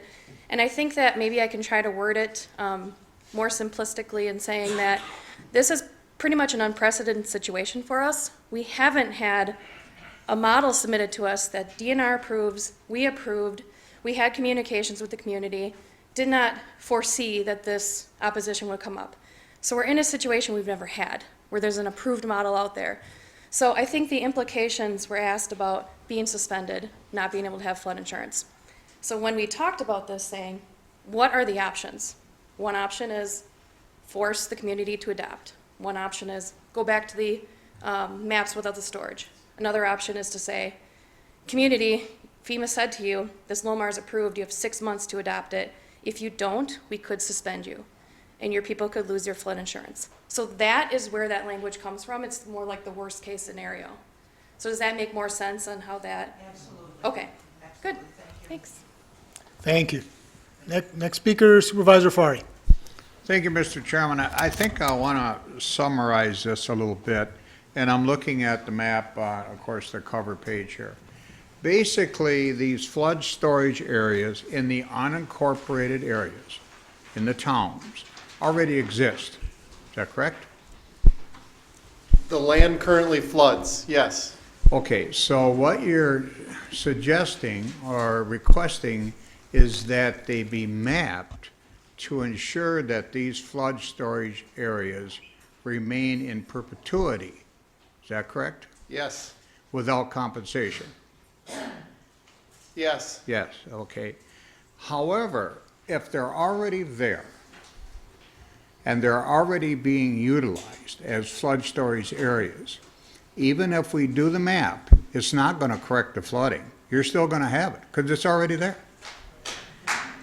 That's correct. Let's hold our applause. So my question is, if we approve this, you're still going to have to make major improvements, which you've identified as another storage basin, to correct the flooding. Then the question is, why aren't you voluntarily offering some compensation to these landowners? Think about that. City of Oshkosh has got a big budget, all kinds of bonding authority. Why aren't you offering at least some minimal compensation to these landowners? So I believe because you Steve- are in essence restricting the use of their property. Yeah, good, I'm out of this one. Simple question. Mr. Fari, never Thank you. ask an engineer a financial question, please. He's wiping sweat off his brow already. I step in it all the time. I'm used to that. Chuck, it really is more of an issue of precedent, because this isn't something that's just happening here in Oshkosh or Winnebago County. Yeah, I understand. This is happening throughout the country. And as Mr. Godey pointed out, it's zoning decisions are not compensable decisions. You will find yourself setting a precedent of throughout the county of doing any type of zoning, because if you do it for this type of zoning, you'll do it for others. I think I've heard a lot of good comments tonight, and I think there are things we can take back. I think the fact that it's taken as long as a year to have this process has probably been a good thing, because we have an opportunity to take a look at some other thing. Mr. Defferding, you made some great comments, and I took some notes as you were making those. And I think as we get together, we can look at those things.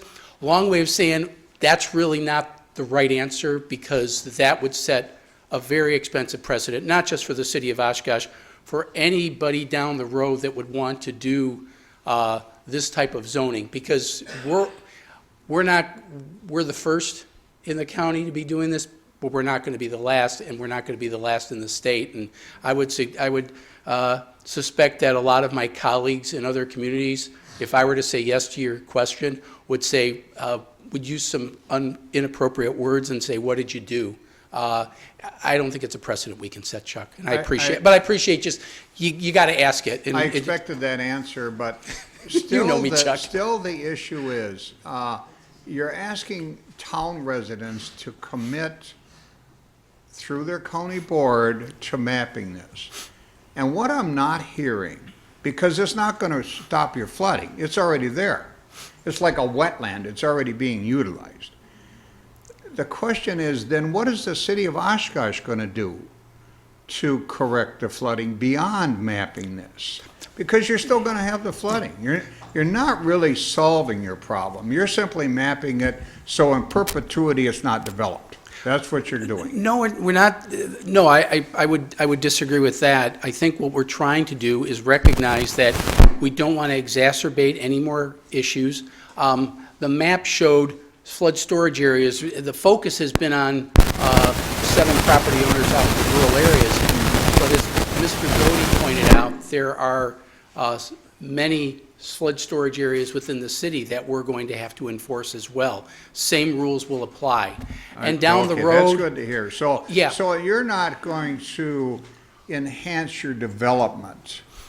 No, as a matter of fact. Enhance the coffers of the city of Oshkosh. When at the demise of these property owners. No, that would be unfair. It would be, yeah. Yeah, what we have a responsibility to do, and I think Mr. Davis talked about it, is when we take a look at a development, they actually have to generate less stormwater in this model after development than they did before development, because we have to, I mean, we've become much wiser about how stormwater works over the years. And all we're asking is that if you impact your property, that's going to increase, in theory, you're going to increase water downstream if you raise an area. If we raise here, we cut there and balance it out. If we can balance that out, I think we can do something. And then again, I think there's some other ideas that I think we can kick around to perhaps take into consideration some of these, more immediate needs. If people want to do something down the road, put a house up, put a barn up, stuff like that. If they want to do a subdivision, the county's rules are going to trump everything. Absolutely. Anyway. I think the comment by the gentleman over there, county supervisor, these are farms, legacy farms. They're probably going to keep farming for a long time. Yeah. So, I mean, my question is, you're not going to eliminate flooding by mapping this. So what I need to hear is, well, what is the city going to do beyond this mapping to alleviate that flooding for your residents? And I haven't heard that yet, other than you're going to dig another pond.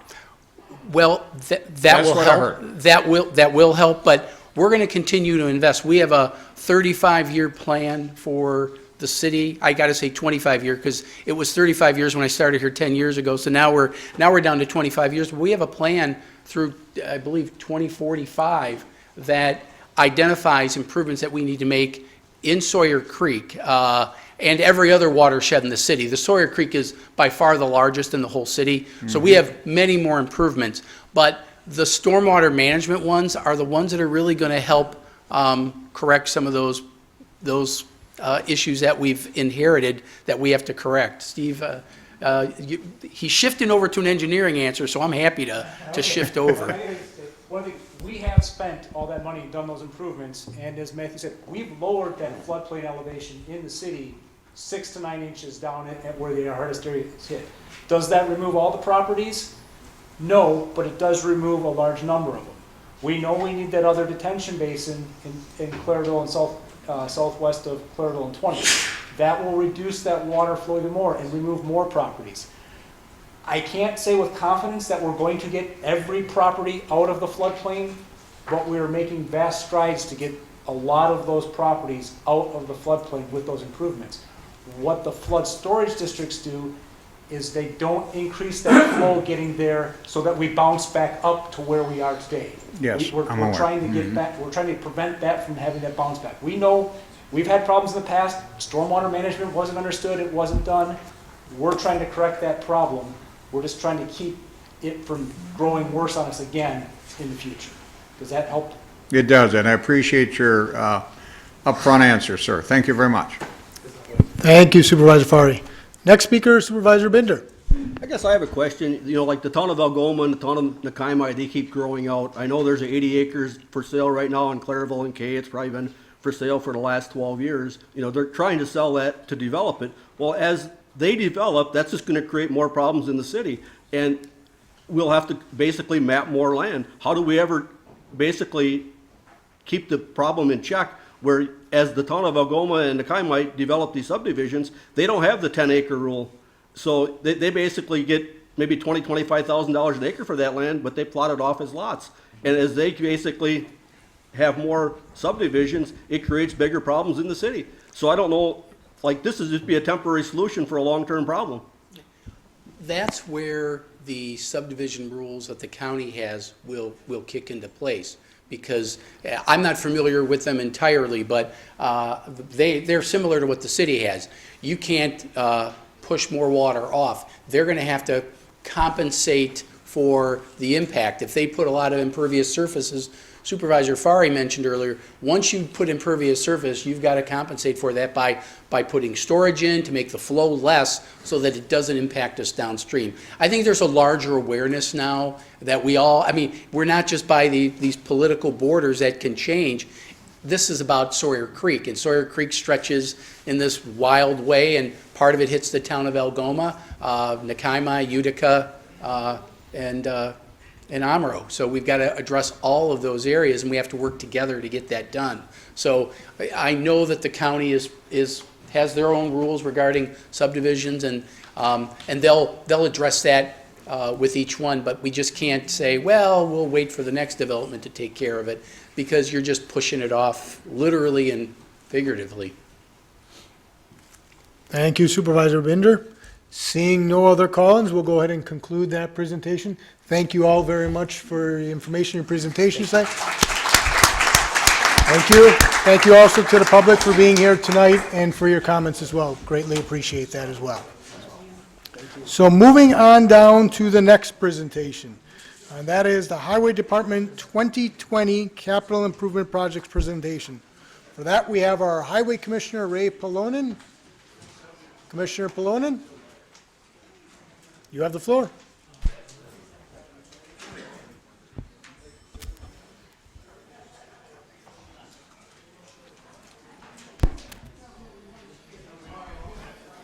Maybe we'll give it maybe just 30 seconds or so to...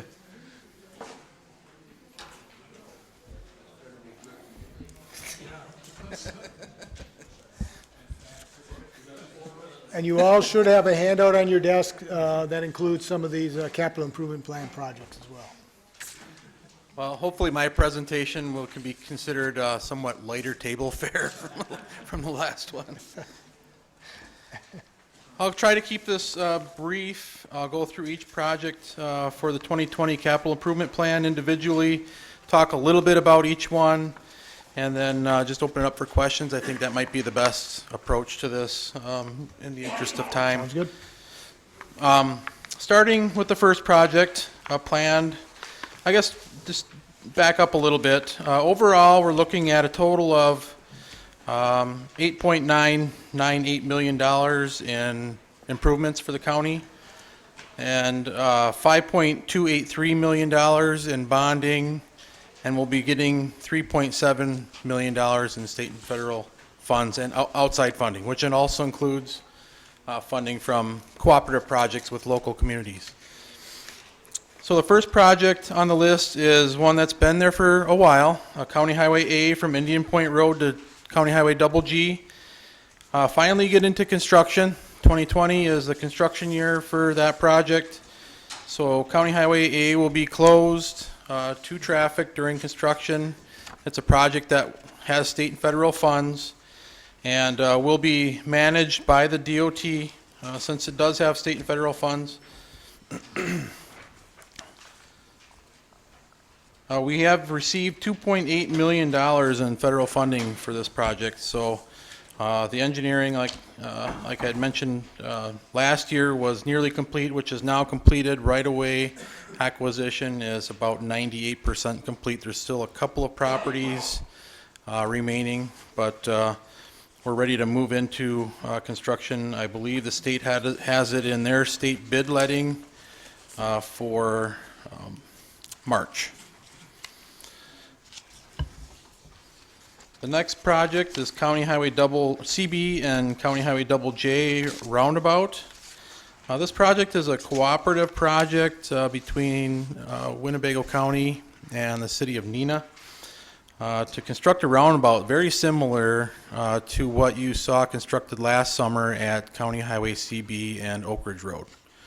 It'll be a single lane roundabout to start with, but will be designed to accommodate an additional lane as traffic volumes increase, which will save the county in the long run, long-term money, because we won't have to reconstruct the entire roundabout. We'll just have to rebuild that center portion of the roundabout to accommodate those additional lanes. The city of Neenah does intend to connect Pendleton Road to the south. So right now the intersection is a three-leg intersection. County Highway CB terminates at that point. The city of Neenah does intend to extend Pendleton Road north to connect in that intersection, so it will be a four-lane intersection. So there's been a tremendous increase in traffic there. There's been some accidents. There's an accident history at that intersection as well. CB and County Highway Double J intersect at a skew or an angle, so it's difficult to see sometimes for traffic that wants to either go east or west from County Highway CB. Anticipated cost of that project for this year in 2020 is $300,000 for the design work, and half of that would be paid by the city of Neenah. Anticipated would be paid by the city of Neenah. A municipal agreement would need to be drafted and signed, with construction hopefully planned for 2022. I do want to mention one thing as well. I did apply for MLS funding, multimodal funding for this project as well, which would cover up to 90% of the cost of the project. They haven't made selections yet. Actually, I've been selected by the state to serve on the MLS committee to select county projects statewide, but we'll be meeting in January, late January, to review projects and make selections. The next project is County Highway Double F from State Highway 21 to State Highway 91. This is a 3.5 mile segment of county highway that has asphalt pavement that is beyond its reasonable maintenance life. As roadways increase in age and deteriorate, they get to a point where there's too many cracks that we can realistically fill, and other maintenance activities won't extend their life really any much further with the investment that you put into them. So then we get into this program of replacing pavements, and that's what this project is. It's simply a pavement replacing project. Total cost is estimated at $1 million, which would be all county funding. The next project is County Highway G from Wooden Shoe Road to County Highway A. Again, another pavement replacement project, pavement that is in very poor condition in the town of Inland and is in need of replacement. Estimated cost for this project is $1.247 million, and I did end up I was able to get $330,000 in state funds to help pay for this one. County Highway R from the State Highway 45 to the South County line. This is the beam guard upgrade. If you recall, 2 years ago we repaved County Highway R, and it used to be a state highway, and if you recall, or if you drive through County Highway R, you'll notice that the beam guard terminate into the ground. You know, those beam guard where they are buried in the ground. Those are actually an unsafe barrier. They cause cars and vehicles to go airborne, if they hit those. So as a safety improvement, I've identified this as something that needs to be done, and intend to upgrade the beam guard through that segment of highway and install crash attenuator ends where if a car hits the end of the beam guard, they're designed to slow the car down and terminate the accident without fatal results. Estimated cost, I believe I have on here, is $150,000. There's quite a few areas that need to be upgraded. So, the next project is County Highway O from I-41 to County Highway II. This project has been in the works for a few years. It's 1.3 miles long. This will be reconstructed to currently the existing roadway is a 2-lane rural road with shoulders and ditches that don't drain very well. There's a lot of issues with drainage. The roadway will be reconstructed to a 2-lane roadway with center turn lane and bike lanes. So this will allow for additional use of the roadway, and storm sewer will be installed. This has been a cooperative project between the county, the city of Neenah, and the village of Fox Crossing and the town of Neenah. So all of us have been working together on this. The village of Fox Crossing is installing a new storm sewer up to, if you recall, if there's 3 culvert pipes that cross underneath County Highway O just north of the cemetery. They're going to install a storm sewer system in there that will allow us to collect our storm water and drain into their storm sewer system, so it'll help tremendously with our stormwater drainage. This project is in the construction phase. Design is complete. Right of way is 98% complete as well. I think there's one parcel left. Estimated cost for this year is $1.751 million, and I was able to acquire $360,000 in state funds for this project as well.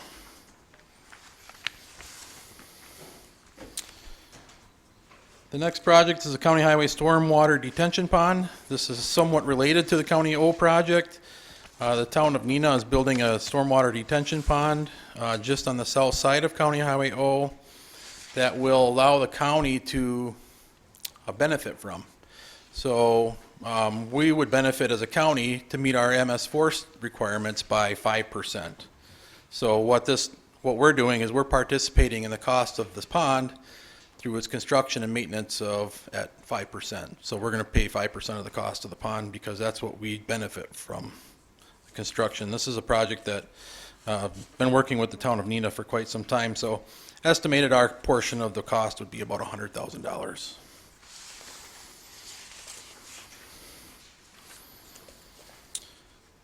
The next project is the County Highway II box culvert safety upgrade.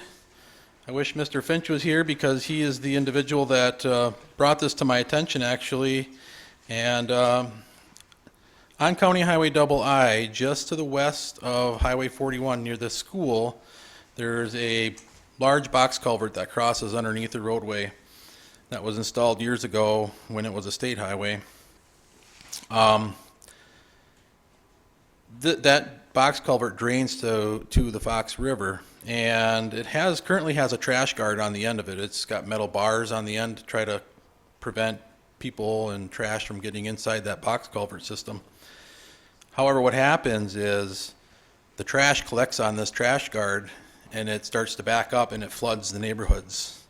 So Mr. Finch was concerned about the flooding and the fact that there's school children that go through there to access the school.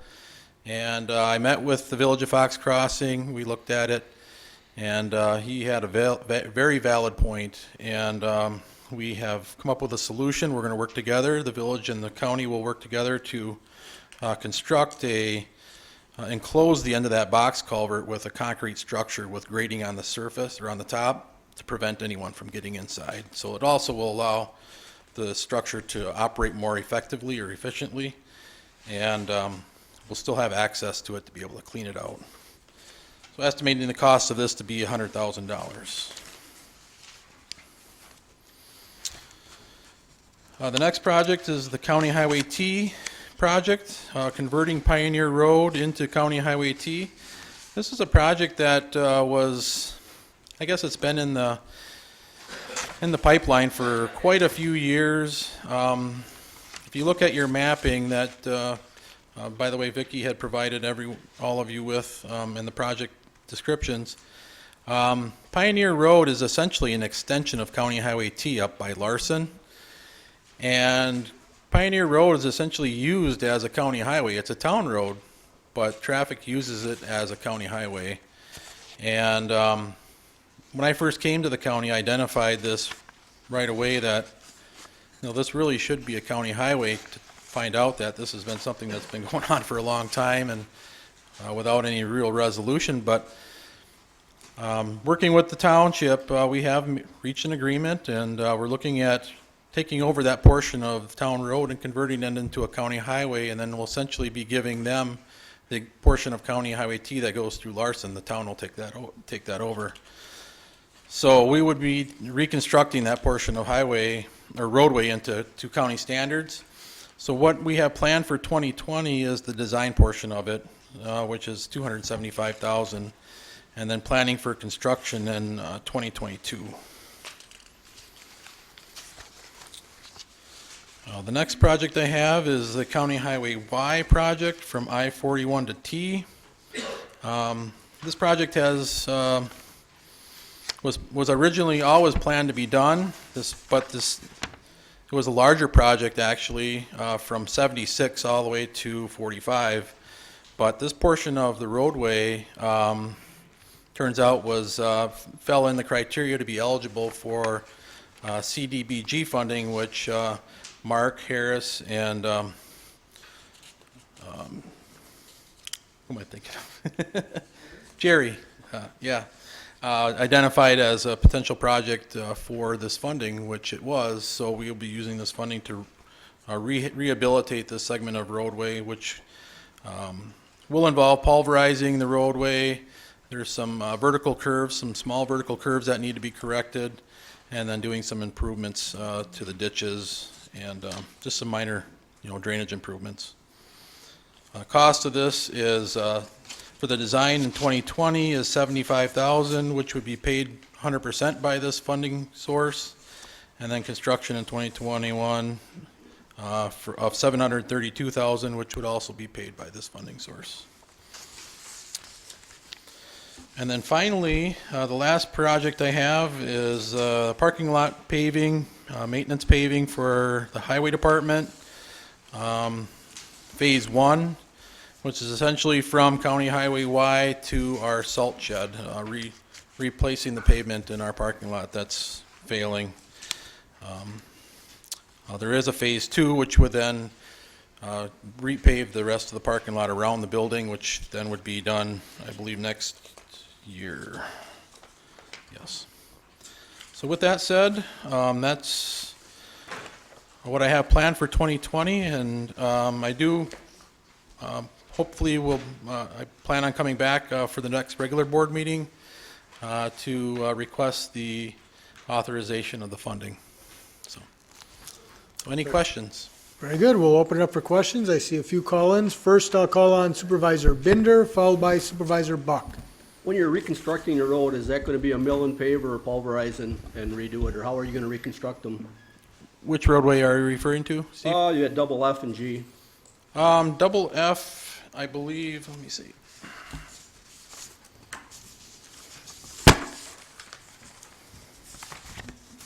I believe double F is a pulverize. Nope, that is a mill. Yep, pulverize the existing asphalt. Yep. And then County Highway G is the same. That'd be good. Yeah. On R, it would be possible in the future, we just rebuilt that road. We probably should have fixed those beams before we did the road. I mean, because now we're going to bring that heavy equipment on there. That road just got done. Them people were inconvenienced for a whole summer, and now we're coming back there to rip the guard belting out. I just think, we were there a year in advance to replace the culverts. We should have noticed that, and we should have gotten that probably, before the road was done. And then on that County T and I, are you going to take out that big hill? Like when you come to the end of Pioneer, you look up, it's kind of like it was on Oak Ridge. You can't see the hill so high. and I hate to see somebody basically have to have a fatality there, and then we cut the hill down. You know, I mean, it's like, I drove that road, and you look up, and Pioneer is gonna become a truck route. You know, so all the trucks that are going to Northeast, that right now are going 35 miles an hour, they're all gonna be going down that road. And, you know, you're gonna have people that basically don't look, or they're not paying attention, and somebody's gonna come over that hill, and we're gonna have basically a fatality. So I hope that we take that in consideration when we do that. That's a great point. Yes, it will be. That's part of the design, is to reduce that vertical curve to the south, or I guess the east from that location. Thank you. Thank you, Supervisor Binder. Next speaker, Supervisor Buck, followed by Supervisor Eisen. Thank you, Mr. Chairman. Ray, a couple questions on these paving projects, I guess. Are the county doing those projects, or are you subcontracting those out? And then I guess what parameters do you use, I guess, to determine whether the county employees will do the paving, or if you subcontract that out? I guess walk me through that process. All the paving projects we'll do with our own crews and our own forces. We are adequately staffed to do that. And in fact, they do a very good job with that aspect of our construction. We aren't equipped to do grading. We don't have large earth moving equipment. So that, you know, if we have projects like the County O project, for example, the grading portion of that will be let to a contractor, because that just is not something that we're adequately equipped to do. Mm-hmm. But we will pave that part. We will pave that roadway. So all resurfacing in Winnebago County that the county employees do right now? Yep. Okay. All right. Thank you. Thank you, Supervisor Buck. Next speaker, Supervisor Eisen, followed by Supervisor Locke. Thank you, Mr. Chairman.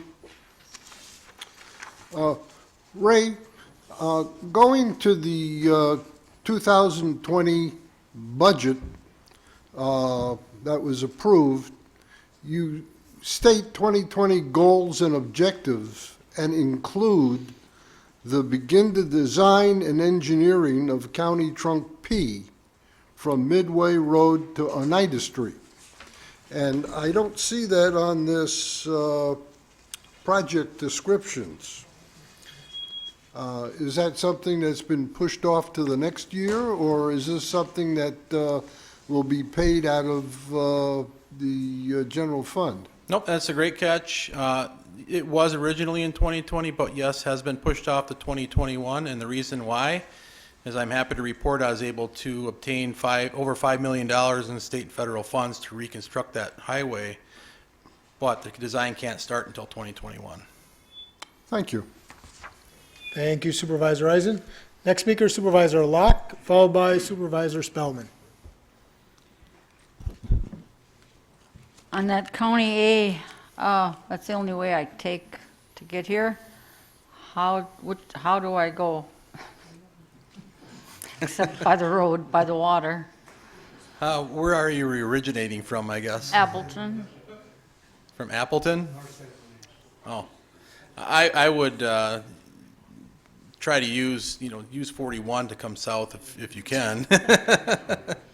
Otherwise, if you make it all the way to our construction project, the detour will be County Highway Double G west over the highway, and then you'll take the frontage road south and come out by where Quick Trip is at Highway 76.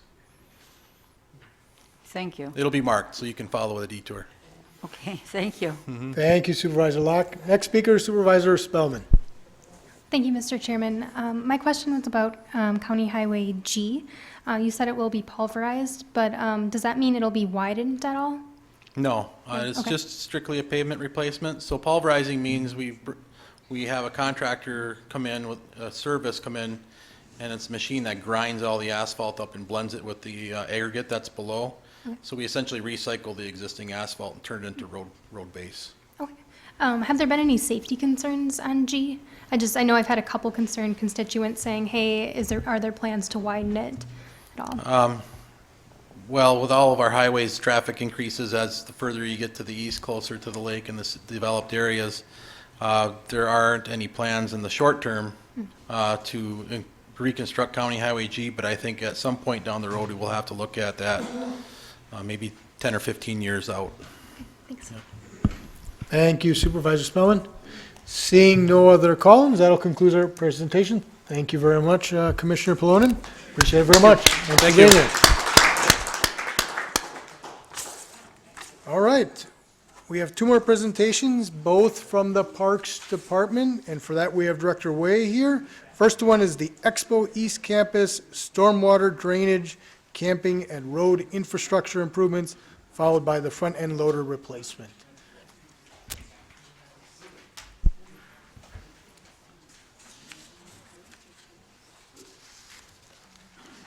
Director Way, you have the floor.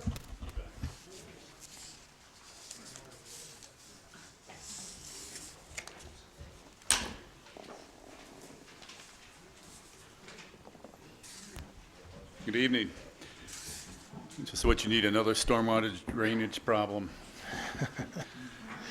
Now, we'll try to make this quick. However, our presentation tonight addresses what is going to be a request of $2,273,200 to address the East Campus stormwater drainage, camping, road infrastructure improvements that we need out at the Expo Center. Oh, well, it can start. Yeah. It'll kick in. Okay, yeah, we've got it there. Yeah. Thank you. Okay, just the center one. Sorry, we're switching it. All right. There you go. All right. And also, the second presentation is going to address a request of $200,000 for the replacement of our end loader, a JBC end loader out at the Parks Department. And we'll get to that shortly. However, what we have here, we were anticipating using your notebooks for the presentation. We will be up here, but we do have, what are 20 hard copies. If anybody does need a hard copy, Vicki can go around and distribute it. They're limited, but if you'd like one, Vicki's available to distribute them. All right. Again, the whole presentation will be up here, so just raise your hand and she'll work her way around momentarily.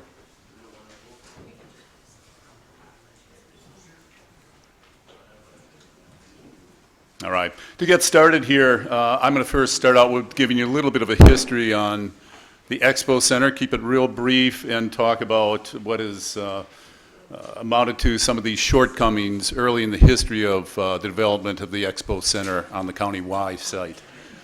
After that, Vicki Redlin, our program manager, will provide you with a brief summary of what you've already heard. That's the Expo economic impact study that we presented to you, and it ties in with where we're going with regard to our growth out there. We just want to remind you that we are experiencing success and growth out there, and she'll summarize that shortly and talk about what we currently have going and what we looked forward to as far as our program growth out there and how it reflects economically. After that, Rick Helms, our maintenance supervisor at the Expo, is going to talk about what is real and experienced out there with these shortcomings with drainage, how it reflects on our site, and what he's having to deal with accommodating our clientele, the participants, the spectators, with, again, these shortcomings in drainage, what we're experiencing with our camping shortage as well. He'll explain some of that, and you'll see it firsthand. Finally, Chase Rettler from Rettler Associates out of Stevens Point will be breaking down the project, giving you an overview, and then a bit of the cost estimates involved with that. So I'm going to start out with not just the history, but I need to break away and mention that this project was originally intended to come into you as a whole project, as in $6 million, not a phased project. Yeah.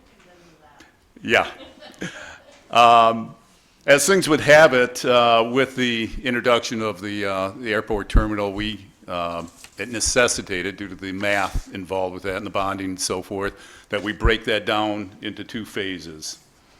So what you're seeing tonight is broken down into phase one, the East Campus, and phase two, which you do not have for reasons that the deadline, if you recall, that airport terminal came online, your approval of it came literally when the CIP planning was being put together, and we did not have time. We had time for that phase 1 to put that together, had to restructure a lot of the components of it, and we are still in the process of putting the final touch on that phase 2, what would be the west campus. And we'll be explaining that east-west campus breakdown shortly, but if you want foresight on that, it basically amounts to the east campus being on the east side of the entrance road at the Expo Center, the west campus being the other side. So that'll be shown subsequently. So what we're going to be talking about is primarily the camping areas below the covered arena, much of the access roads in that area as well. And there are some ancillary pieces that do come into play with the west side as well. But the bulk of the parking lot improvements that are needed, the elevation changes that are needed out on the supplemental parking areas, the grass areas where the old stage used to be for Country USA, that will be addressed as phase 2. So I want to point also that we'll also be sending that updated so you have it. It will be on the record, and we hope to bring that in maybe in a year or possibly 2 and bring it in front of the board for funding at phase 2. So to give you a real short history of what has caused us to get to this point of needing these improvements on the site at the Expo, I'm going to break it down into what I think were shortcomings in the design phase of the Expo.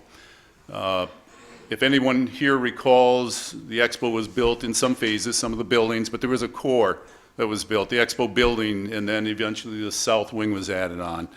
And the road system was somewhat limited. It was certainly not as developed in some of the areas that we now have. However, in their design, I can only speculate that they came up short in trying to create some sort of drop, elevation change from that core area going out. If you look at the topographic maps from the design, you can see very little elevation change, certainly not adequate enough to draw the water from that inner area outward. And if you've been out there during a rain event, you'll see that basically we pool the water out there. It does not run off. If it gets there, it's because it builds up and then starts planing off to the areas where it does exit. And speaking of where it exits, there have been shortcomings in the ditching out there too. Really, all they addressed in the design from what I saw from maps is just the ditching around the buildings and the roads. It left a lot for us to do in subsequent years. Staff has had to be involved with a lot of ditching in the outer areas, and really was more on an as-needed basis. There was no master plan, no design for that. So we've dealt with it as the problem came along. However, we've reached a point where we can no longer do that because our growth is such that we're having to address these problems more and more, and the stress on the facility is not meeting, I think, the needs of our promoters, campers, spectators. So we're having to make a major jump. That's why we're introducing this project to you. Vicky's going to explain where we're at with our growth, and I think you're going to see it's favorable. I mean, this is good news. I believe the Expo was a great investment, and it's paid for itself. And I think it's going to continue, but we need to now start thinking about addressing those problems that have been prevalent really from the start. So really, it's a good story, and I'm going to let Vicky take over and talk about where we're at and where we're headed with some of the programming. Vicky? Yeah, I should have kept going, folks. Uh-oh.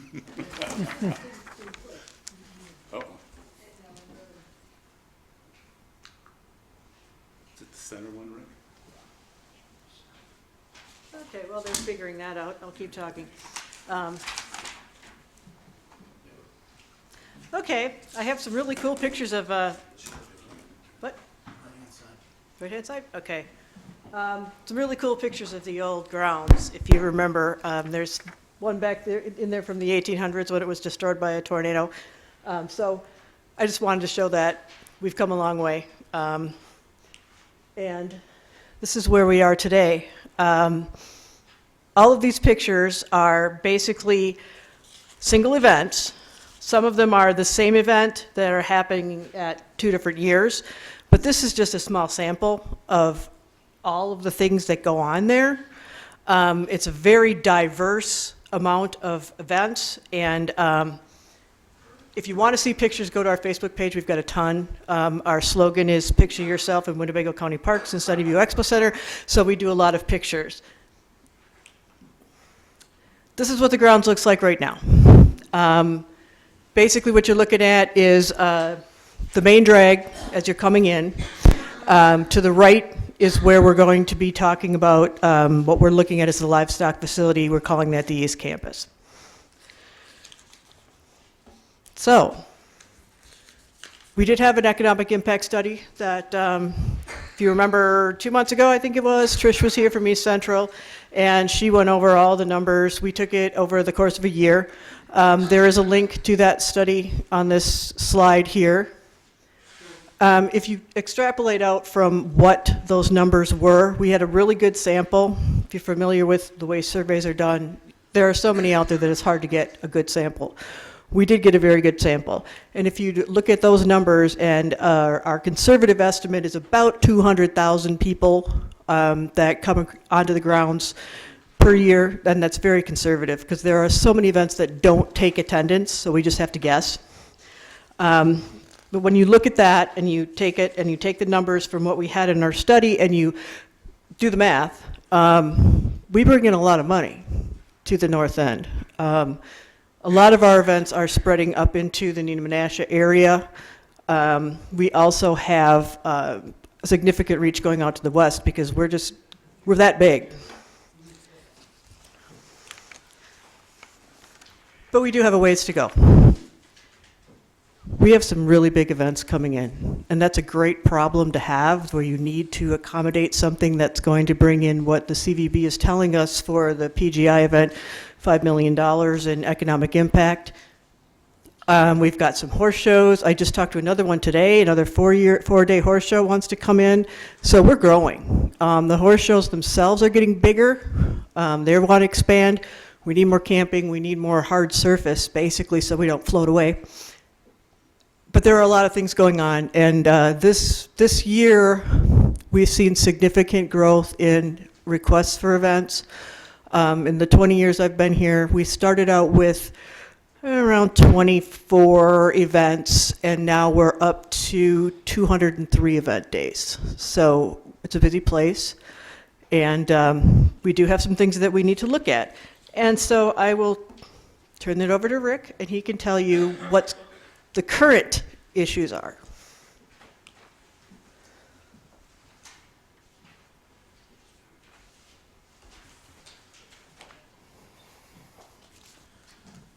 So as you said, one of our biggest problems is water issues. This is supposed to be a road. Obviously, that's impassable. If you look here on the left-hand side, this is supposed to be a horse stall that's under, if I remember right, about 4 to 5 inches of water. Nobody's going to put their horse in there. It's not safe. It's not conducive to a good event. And that's the types of things that we're having to deal with on a continual basis. You can see on the right-hand side, there's supposed to be a manure pit behind all that water. Again, something that now cannot be used. Nobody's going to walk through 4 or 5 inches of water to empty out their manure pit. So that creates to an overload on one of the other pits that we have, which starts to get into unsafe, unsanitary conditions. Left-hand side, this is supposed to be an access pass between barns. Again, we're getting to that same problem where too much standing water, we got to close it off because it's just unsafe for people to be walking through there. The center picture is over by the outdoor arena. We have to continually add mulch, add stone to try and keep that an accessible area because it's highly trafficked from the barns to that warm-up arena. Sometimes it's even the show arena, and it's surrounded by mud. Nobody can get there. They're trying to, it's not safe for the people or the horses. Again, the right-hand side, you're looking at another picture of the barn. The entire aisleway into the barn is flooded out.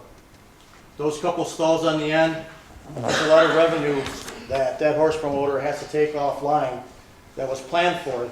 They only have the number of stalls that they have sold. So now suddenly they got 4 stalls and we have to try and figure out where to go with that horse, equipment, feed, everything else. and this is a quite common occurrence. Picture on the left, that's supposed to be green grass. That's an entrance into one of the major camping areas. This is what happens by the time you get done with several major events in July and August. That's pretty much becomes another impassable road.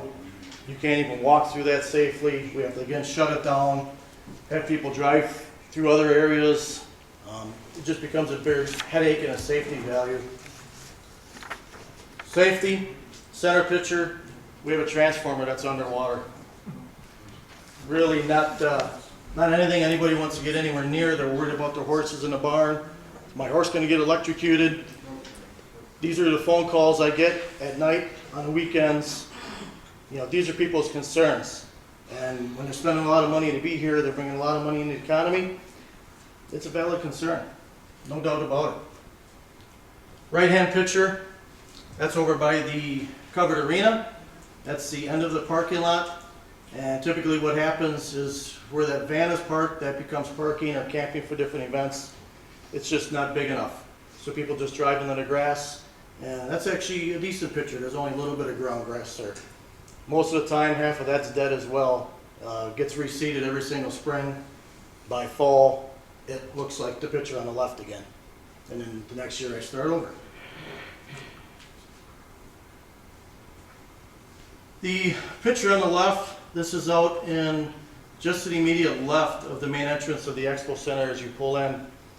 It's what we call the swamp, Mosquito Haven. It's supposed to be parking during like the county fair, different large-scale events. There's probably good 4 to 5 acres, almost unusable for the majority of the year because it just never drains and never goes anywhere. And like I said, it does breed mosquitoes pretty nicely for us. So, center picture there. That some of the people had fun with that one, as you can tell in the picture. They like to wade through it, and you know, it was great that we had a water feature for an event, but not really something that we want to condone, and not really something that we should be advertising. But that's typical of, like this past year, we had a lot of areas like that. With the massive rain amounts we had, and that was nowhere near the 100-year flood that we heard about earlier, but it's becoming a common thing. Picture on the far right, that's supposed to be a camping area. It should be full of campers. There's also electricity on the far north end of that picture that you can't see, but this extends for about 250 feet. It's just another low-lying area where the water can't get anywhere. And unfortunately, that's 2 campgrounds that I typically have to take offline for these horse shows. That's where they're supposed to be, right by the barns, where it's convenient for them, easy to access equipment. And I think last year, there was maybe 1 show out of 20+ shows that were able to actually use that field as intended.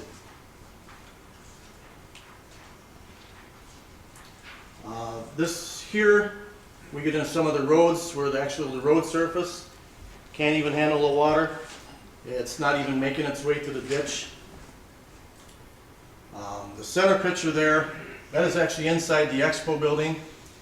We have a common problem in a couple places where all the groundwork outside of the building is higher than the foundation. So when the water comes off the roof system, goes down to the downspouts, can't get far enough away from the building, it decides it's going to come in the building. And we've had vendors that have had to leave. They've had equipment damaged, you know, product that was supposed to be sold damaged because the water just, you can stand there and just watch it creep right in during a heavy rain event. So that's another issue we have, that kind of the whole drainage plan can hopefully address some of this.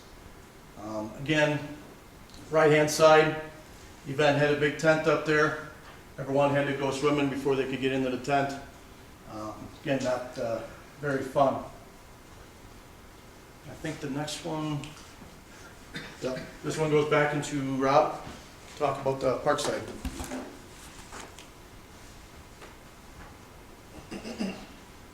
And actually, that last paragraph is a good segue into this and how we have insufficient, alternate non-existent practically, stormwater detention areas on the expo site. What that causes is for that runoff to immediately exit the expo site, and it does go under culverts. Director Way, if you could please use the mic just so we can ensure that everyone can hear. Thank you. And what that causes is the water from the expo site to flush under East County Road Y and into the park. And what you're looking at is the north end of the park. Now, some of these are extreme rainfalls, but you'll find that just about any encounter with a significant rainfall will leave water standing as you enter the park. I'm going to start with the one on the far right. That's the entranceway to the park, and that is left with standing water almost continuously, at least in a muddy form where we cannot grow turf back on it throughout the summer. There's a major need to rework that area or to limit the amount of water coming off the expo site. Another effect is on the left, you'll see the dog park. That water, when it's sufficient enough, will back up into the dog park and further up and cause the pathway to be blocked with standing water. So again, on the more moderate rains, we will definitely have that effect going into the community park. And some of this project is intended to actually start working on a water retention system, a network of water retention, and hold it on site. So with that, I'm going to introduce again Chase Redler from Redler Associates, and he'll run you through the project itself and then talk a little bit about the costs.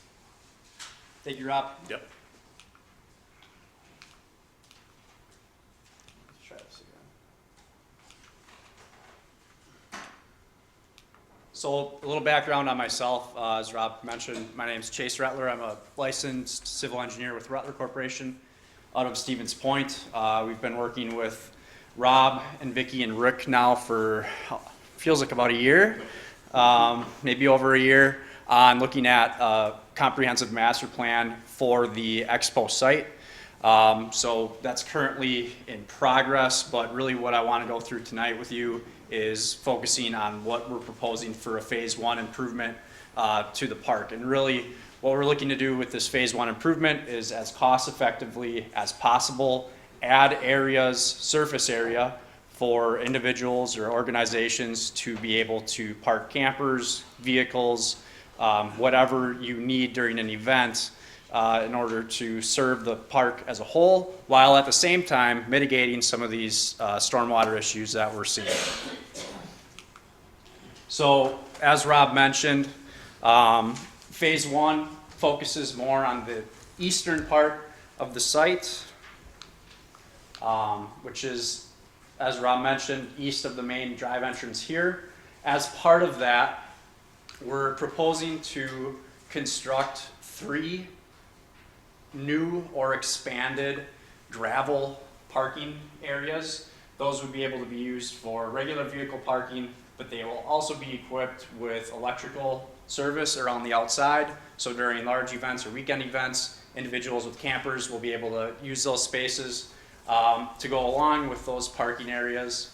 We also are proposing new lighting, site lighting for security to go in, as well as stormwater that would surround these areas. So next to, just south of the open air barn, there'd be a stormwater feature to the east of that new or expanded parking area. And then really what we would look at doing is using the entire area south of the expanded gravel parking areas to handle stormwater as well. And that's going to help decrease the rate at which runoff enters the county park or the community park on the other side of Y. So what we're doing in effect is we're expanding the capability or the usage of the site, but we're also helping mitigate stormwater issues. So it's kind of a two-pronged approach. Some other smaller features that, at this time, Rob and Vicki feel really need to be included just for the overall function of the expo facility is a new asphalt drive entrance to the stage area that was recently constructed. And the reason that needs to be constructed is to allow for those heavy semi-vehicles that are accessing the stage to be able to get in. In the current condition, it's just not that great of a road. Another improvement that really we want to see happen is the drive between, if you're familiar with the expo center itself, the expo building, and then the barns east of that. That drive between those features, just over time, has been degraded. It needs to be replaced. But then as part of that, again, in replacing the surface, we're going to replace the stormwater ditches throughout that in order to help mitigate some of the stormwater problems that you saw in the pictures earlier. Another feature, just a small feature that we're looking at improving, is the dumpster pad behind the expo center itself. It's just too small. With groups that come in, it's not really serving them in the way they need it to. And then really the other large feature as part of this phase 1 improvement is improving the existing gravel drives that access what we call the 11-acre area here, which is the open field on the very east portion of the site. And then also for future expansion of the expo property into the newly acquired parcel, a completely new gravel drive starting here and then running through this property in anticipation of expanding that for parking in the future, as well as for events in the short term. The other last small item is just some drainage improvements east of the barn areas that hopefully we can remove a bottleneck that'll help with drainage in that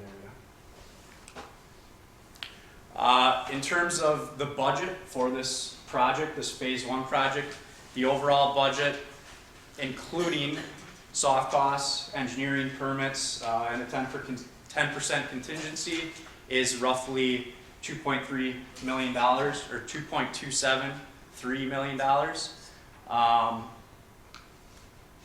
In general, obviously the parking areas are the largest cost, and those include the stormwater improvements that will happen with them. Some other improvements that I just want to somewhat itemize for you are the electrical service expansion that I discussed. That's another big investment, but obviously that'll really help with the functionality of those parking areas. Another thing that was not discussed yet is looking at security in those areas. Rick's been working with some security groups on what we can do to get cameras in those areas to improve security moving forward, and that's about $130,000 allowance that we're carrying right now. And then the other large cost improvement is the road around the east side of the parcel.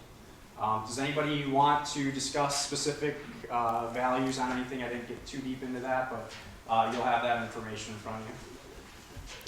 No? Thank you. Do you want me to go into phase 2 at all? Okay, so as we mentioned, we kind of have a phase 1, phase 2 approach. Phase 1 being the east campus improvements, phase 1 being the west campus improvements. And just to highlight, so you understand where we're hoping to go, or where Rob and Vicki and Rick are hoping to go within the next 2-3 years, is really looking at redeveloping the large parking lot at the Expo Center. If you've been there, obviously you've seen that it's degraded.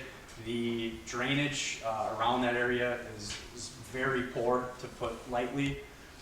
So as part of that, what we would do is construct a new drive entrance with a roundabout to mirror what's south of Y in the community park, and that'll help separate access for individuals going to the barn areas and then also the stage area, with more and more events happening at the same time, where you have individuals at the barns as well as up at the stage area or at the expo area. Another thing we're looking to do as part of phase 2 is greatly expand the gravel area south of the main parking lot. And again, that's just providing more space for campers and individuals during events to use. Some of the more fun items as part of this process, Vicki will be excited about this, is actually bringing back, I'm going to say it wrong, the historic arch that was originally part of the fairgrounds itself, so that's exciting. As part of that, we would look at redeveloping really the main entrance to the expo building, providing separated ADA access for that, which right now it does not have at all, which is somewhat of a liability. And then also including somewhat of a plaza in front of the expo building where people would be able to congregate prior to going in or as they come out. Another fun, somewhat fun feature that we're showing as part of phase 2 is installing a large, or not a large, but rather large plaza space in front of where you would enter into the grandstand area, something that doesn't exist right now. And really what that allows is, if you're familiar with going to other large events, you can have vendors set up there, you can have individual sponsor activities going on out there, and it's just a place for people to congregate prior to entering into the grandstand area. So it's kind of a general overview of phase 2. Did I miss anything? Oh, so as part of that, consistent with phase 1, all new lighting and security would be added to that. That's obviously going to be a requirement that we want to include. And then we're also looking at a pretty significant stormwater detention and retention area, again, as part of that to help mitigate the existing stormwater issues on site, as well as maybe decrease some of the issues across the road at the community park as well.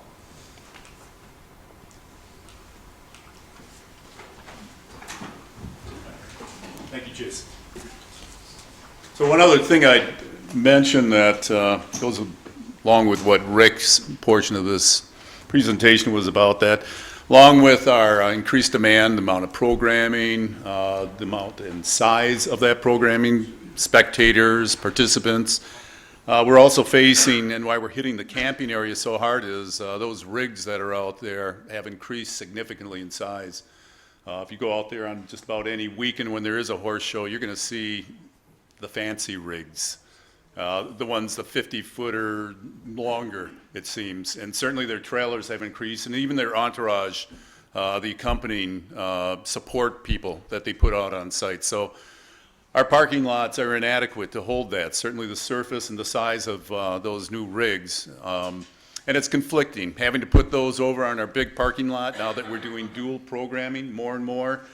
It's problematic. We're not going to have that parking lot, that large space on the west side available. That's why we're working so hard on getting things tucked away on the east side and then turning our attention to the west campus.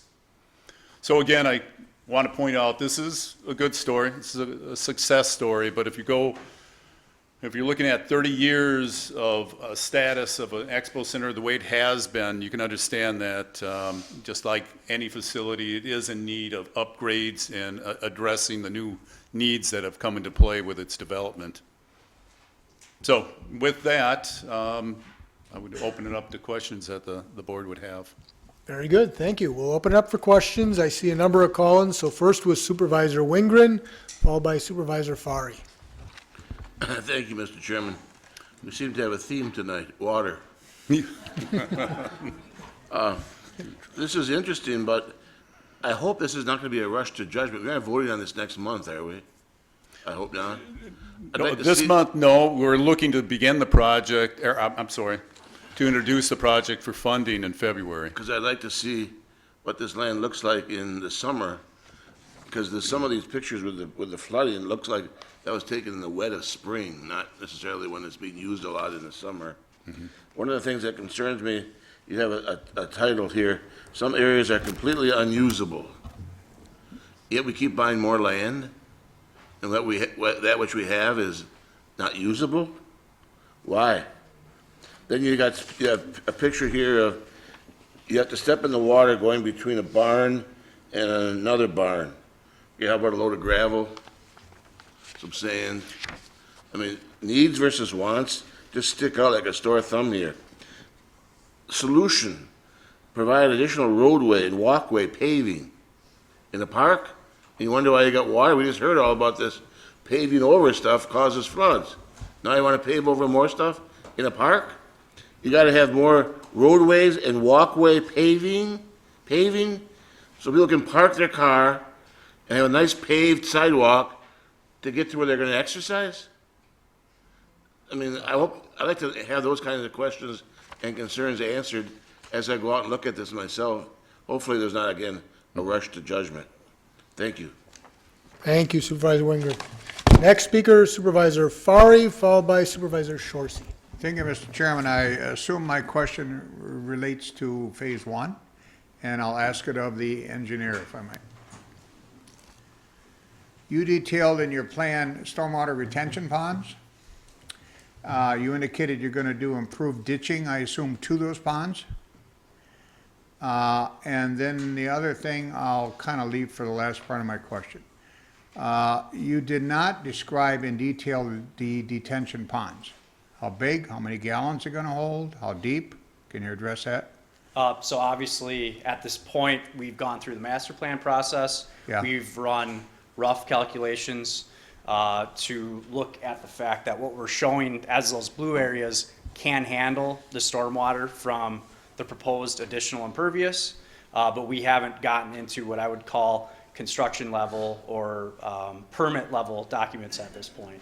Which would meet the City of Oshkosh requirements, et cetera? Yes, correct. My initial observation is they look to be rather small. Okay. And then the other question is, now you're detailing, and I've been out there for many years, water standing between the barns and all that. These are pole buildings, many of them. Do you have any tile installed there? Because tiling will correct a lot of your problems.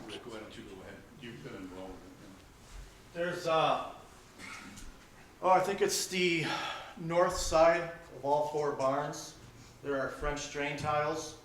that Well, go not- from not- the side- From the side of the barn over to the ditch that then runs south towards County Line. I'm referring more to farm drain tile, which is about generally a foot, 2 foot below grade. Well, I mean, that's that- what's underneath the French drain. It's clear stone on top of drain tile, and that tubing runs into. So it's not a French drain, it's a regular farm drain? Farm Yeah, tile? I've been told it was put in before I started here. Okay, a French drain I is a was told different it was a French concept. drain, maybe it's a different term, but it's, you Yeah. can see the tubes that are underneath the gravel. The water comes in through the clear gravel, collects in the tubes, and then is. That's the way it's supposed to be. Are you going to enhance that with this plan? So Put- as part of Put the more of it plan- in there, because that would alleviate a lot of this issues between the barns, et cetera. And it's really a very cost-effective way to do it. That would run to the ditch, which would run to the retention. So the hope is that in creating these more regional, unfortunately, similar to some of the discussions that occurred earlier tonight, if you can create these regional areas with volume to handle the stormwater, then it's easier to route that water from these little areas where we have problems to those larger areas. So that's kind of the hope, is that in expanding the paved area, or not the paved areas, but the gravel areas, we need to make these detention areas anyway. So let's try to take as much of that problematic water as we can to those areas. Yeah, you're creating a lot of impervious surface, is what you're doing. When you bring this forward, I assume you're gonna have more of a project design details specific to these retention ponds, to be able to answer my questions more specifically? What I'm concerned about is we'll we try to don't- address that, yes. that we don't undersize them, because you're gonna be coming back before this board for another couple million in 4 or 5 years. So I caution not to undersize them, if anything, oversize them. Noted. Thank you. Thank you, Supervisor Fari. Next speaker, Supervisor Shorsey, followed by Supervisor Gabbard. Thank you, Mr. Chairman. First of all, Rob, thank you for putting together a master plan. I know that we've talked to you about that before, and we appreciate having a look at the larger scope. I have 3 things, and the first question is, how will this project impact the fee structure for the use of the facilities? The second is, have you investigated yet funding opportunities, both grant funding and private? Have you considered private funding? Naming the Expo Center, that kind of thing. And then the third one is, when are we going to see numbers, in terms of business plan for the project, what kind of returns we could expect, how long would it take for us to recoup our investment, that sort of thing. Your first question on fee structure, We have addressed that somewhat in our recent fee request. That did address, again, it was a structure mainly that was put in place for the stadium. And at that time, we would have upped our other fees as well, but I think as part of Vicky's explanation, we put it out there that right now we are peaking, if you would put it. We do Okay. comparisons. Okay. And believe it or not, we are starting to get into that range of where, if you're familiar with the Alliance Center Yes, in Madison, yes. where you would presuppose that there are large prices Yes. incorporated into that. We're approaching that, and they're offering added Lots services of above amenities. us. I call us kind of the blue-collar expo, where we keep our fees low intentionally and involve our clientele in taking care of things. So I have to admit that increasing our prices throughout the expo in any of those cost centers are probably might not be advisable. So you've already right-priced this? Correct. the We do service anytime we do an fees. increase, we actually, year to year, we keep Yeah. an eye on Okay. what's happening around us. Very good. Yeah, so that may answer your business plan, that Yeah, that's kind of the tied payback into- on this but- is problematic, although, again, we are looking at increased usage of the expo. Some of what we've talked about denotes that we're looking at accommodating these events coming in. And I hesitate to put this out there, but even the stadium we've not even incorporated that factor into it. We're having some encouraging signs that the parties that we're working with, I'm hoping to bring forward maybe some news sometime this year yet, that there's some substantial players that might come into play. Again, I underscore might. Well, it takes time because they're scheduling out years Yeah. sometimes. But I would just say to you, don't be afraid to, have the numbers be very clear, because we have to be very intentional about, what we're doing in terms of subsidizing programs, and then when you're looking at the value of what we're doing there, the economic impact is a big part of that. But from an operating budget perspective and what we're investing as a county in the program, I think it's important that it's very clear to us. You give me an idea, perhaps we can project out on what we have proposed here. We're not incorporating those numbers, we didn't into our economic impact study, but again, it's surmised that many of the events that we're showing, indeed, they're positive ones. They are ones that are coming in, and even going out into the future, maybe we can give you a figure that might show how our revenue would increase and how it would impact the community. Yeah, just the more we know on the financial side, the better. So, and then I would encourage you, and I don't know about grant funding. It's not Yeah. technically a park. Right. But definitely some sponsorships of buildings could be something that would help us with the project Yeah, we are funding. always exploring that. We've talked to our patrons. We bring that up. We just had a user group meeting. We talked about some of these improvements out of ways, not necessarily phase 1 and 2. It's hard to get patrons enthused about putting money in the ground, so to Right, speak. right. However, these aspects now play out in what you see as part of that CIP plan. It's going to be labeled phase 2. It's incorrect. It would be phase 3, and you'll see as part of that phase 3, we're incorporating some improvements that have a direct effect on particularly the horse shows and so forth. And that might be the opportunity where we might be able to draw upon interest and sponsorship. Matter of fact, we've always indicated that the building of a horse barn is going to be dependent on some input, monetary input coming from those parties. But again, that's a ways out. Yeah, okay, thank you. Thank you, Supervisor Shorsey. Next speaker, Supervisor Gabbard, followed by Supervisor Warnke. Drainage, drainage, drainage. So here's my question to Sorry. you. Because now we're talking about a location, and the town of Oshkosh is right next door. And then that brings up these storage area things. So I don't want the same synopsis going on out there that we have over by Sawyer Creek. So your intent is to keep the drainage handled on your property and the county park, right? Yeah, You're it's gonna- almost as a requirement, yeah. Yeah, so when the city gets involved with all this impervious surface stuff, and they're pretty into that. And I asked this about the crisis center when we were talking about this back in the day. Have you talked to the city about what's required? I understand you have, you can call them retainage, detention ponds, whatever you want, they're ponds. They're gonna stipulate what you need. And they're pretty Yeah. intense Chase can- about it. Actually, he's worked closely with the city on some So of their you know what I'm projects. saying? When Supervisor Fari said maybe bigger than smaller, I agree. What I'm looking for is not anything to go to the north on properties that are in the town of Oshkosh. You have a problem on your property at the Expo Center and in the park because it's going from one to the other. So I'm hoping this is all to correct those problems.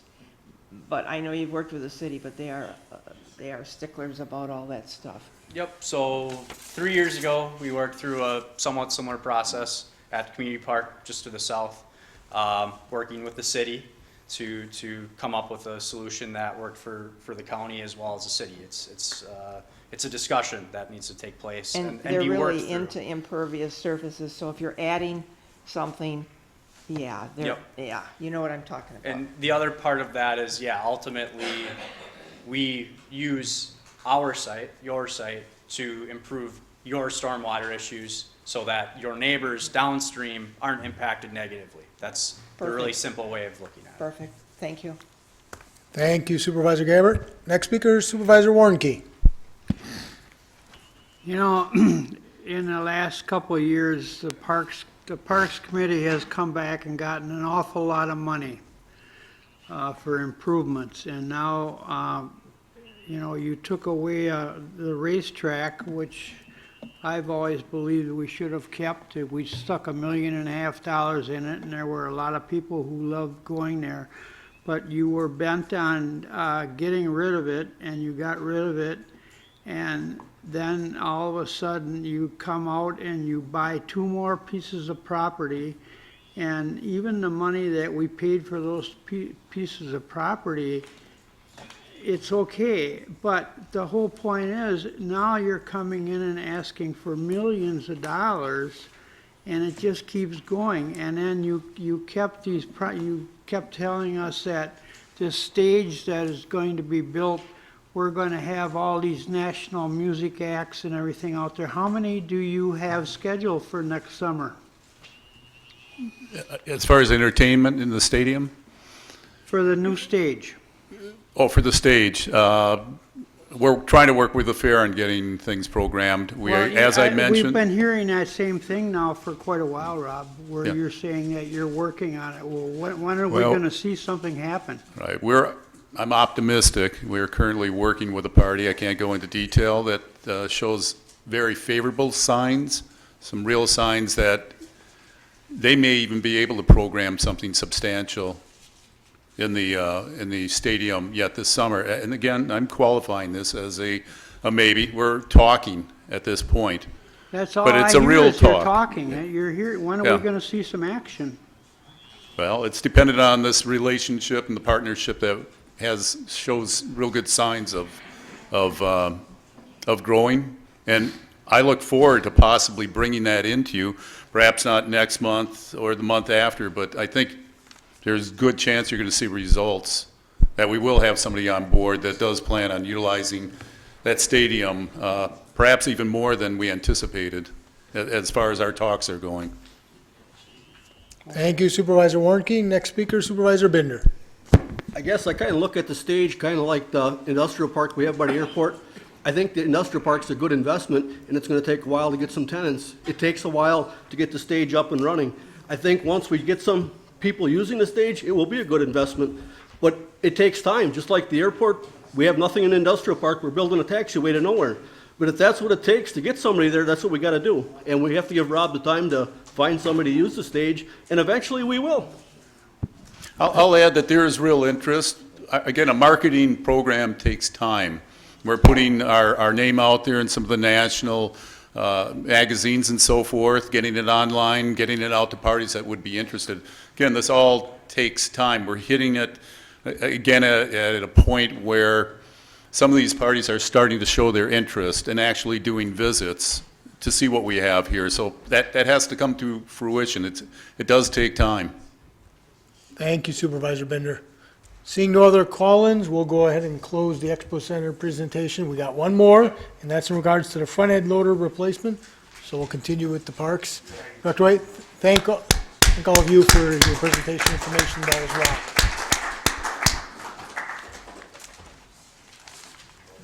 Dr. White, you have the floor again. You bet. Well, I guarantee you it will be a short presentation. You have in hand what we handed out. Did you get one? Yeah. Did you get it? Yeah. Okay. The handout tonight, and it deals with a request of $200,000 for replacement of our front end loader at the Parks Department. Front end loader was purchased.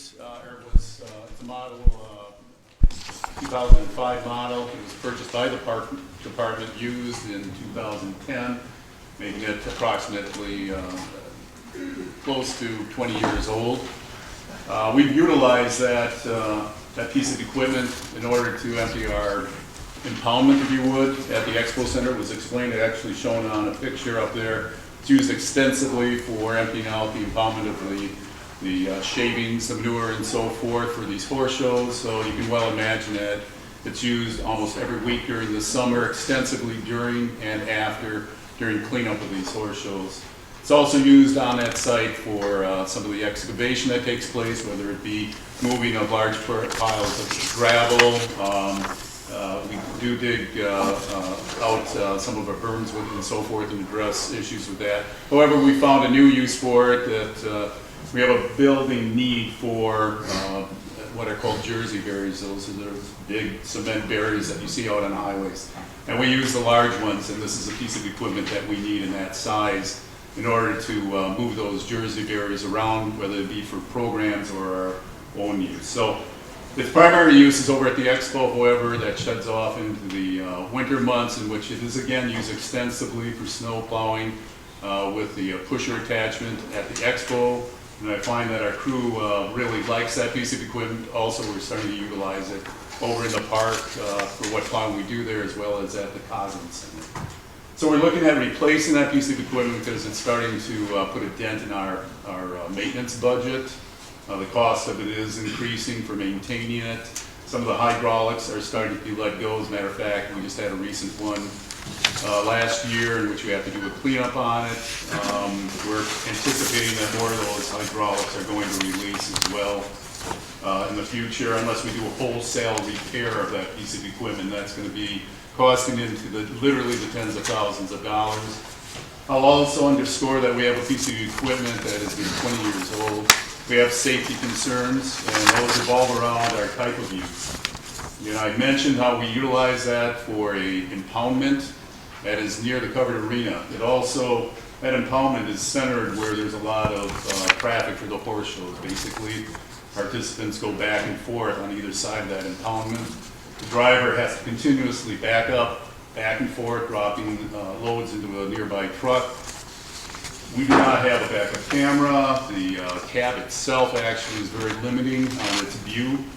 So each time the driver has to look around, look entirely around, and that cab is not made for that.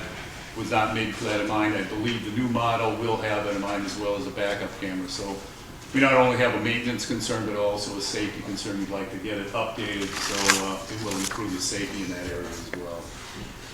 So again, this is a request for future consideration of a $200,000 funding for a front end loader. And I will add that we are attempting to work with the Highway Department. They have a couple end loaders of this type that they utilize. They rent or lease at the Highway Department through the winter. We're talking with the maintenance supervisor about looking at when they do release from the for those end loaders at the end of winter, I believe it is, that we would be considered for possible purchase of the loader at a reduced cost. So I open it up for questions. Very good. We'll open up for questions. I see first Supervisor Fari, followed by Supervisor Buck. Thank you, Mr. Chairman. First question, how many hours you got on this piece of equipment? Yeah, Knew someone would ask that, and no, I have not Yeah, gotten the and I hope you update got on an it. answer. I apologize. I can bring that in next time. It was my oversight, but I will guarantee, boy, we're putting on at least, I would think upwards of 15 hours a week during the summer on that, because it's in constant use, again, through emptying those impoundments. Piece of, that's a European-made piece of equipment. You can run 7,000, 8,000 hours without, no problem at all, really. As far as a backup camera, you can add those on, you know that, right? Right. Okay. Are you gonna bring this in as a separate resolution, apart from phase one? Oh, it is a separate resolution, certainly, Okay. yes. Yeah, I would point out, though, the cab is problematic. We knew and thought about addressing the camera issue, but the cab itself presents problems with its view portals and so forth. Well, if you need it, you can add mirrors, backup cameras, there's all kinds of options you can add to that equipment. So I guess, I mean, if you're looking, it's got 5,000, 6,000 hours on it, I think it's reasonable. If it's got less than that, I'm not real sure I'll certainly bring that, that's a selling point. I will for this guy. forward that information on. to Thank you. I'm sorry, and I thought about that on the way Yeah, down. I give should me have a gotten the call, update on it. whatever. You bet. Thank you. Thank you Supervisor Fari. Next speaker, Supervisor Buck. Supervisor Fari stole my thunder. Very good. Thank you Supervisor Buck. Seeing no other call-ins, we'll conclude that presentation as well. Thank you all again for that information. Seeing that as our last presentation of the evening, we have no other agenda items, so I'll therefore entertain a motion to adjourn from Supervisor Albrecht. I move we adjourn until January 21st. Motion is second to adjourn until January 21st. All those in favor say aye. Aye. Opposed? Motion carries unanimously. We are adjourned. Thank you, everyone.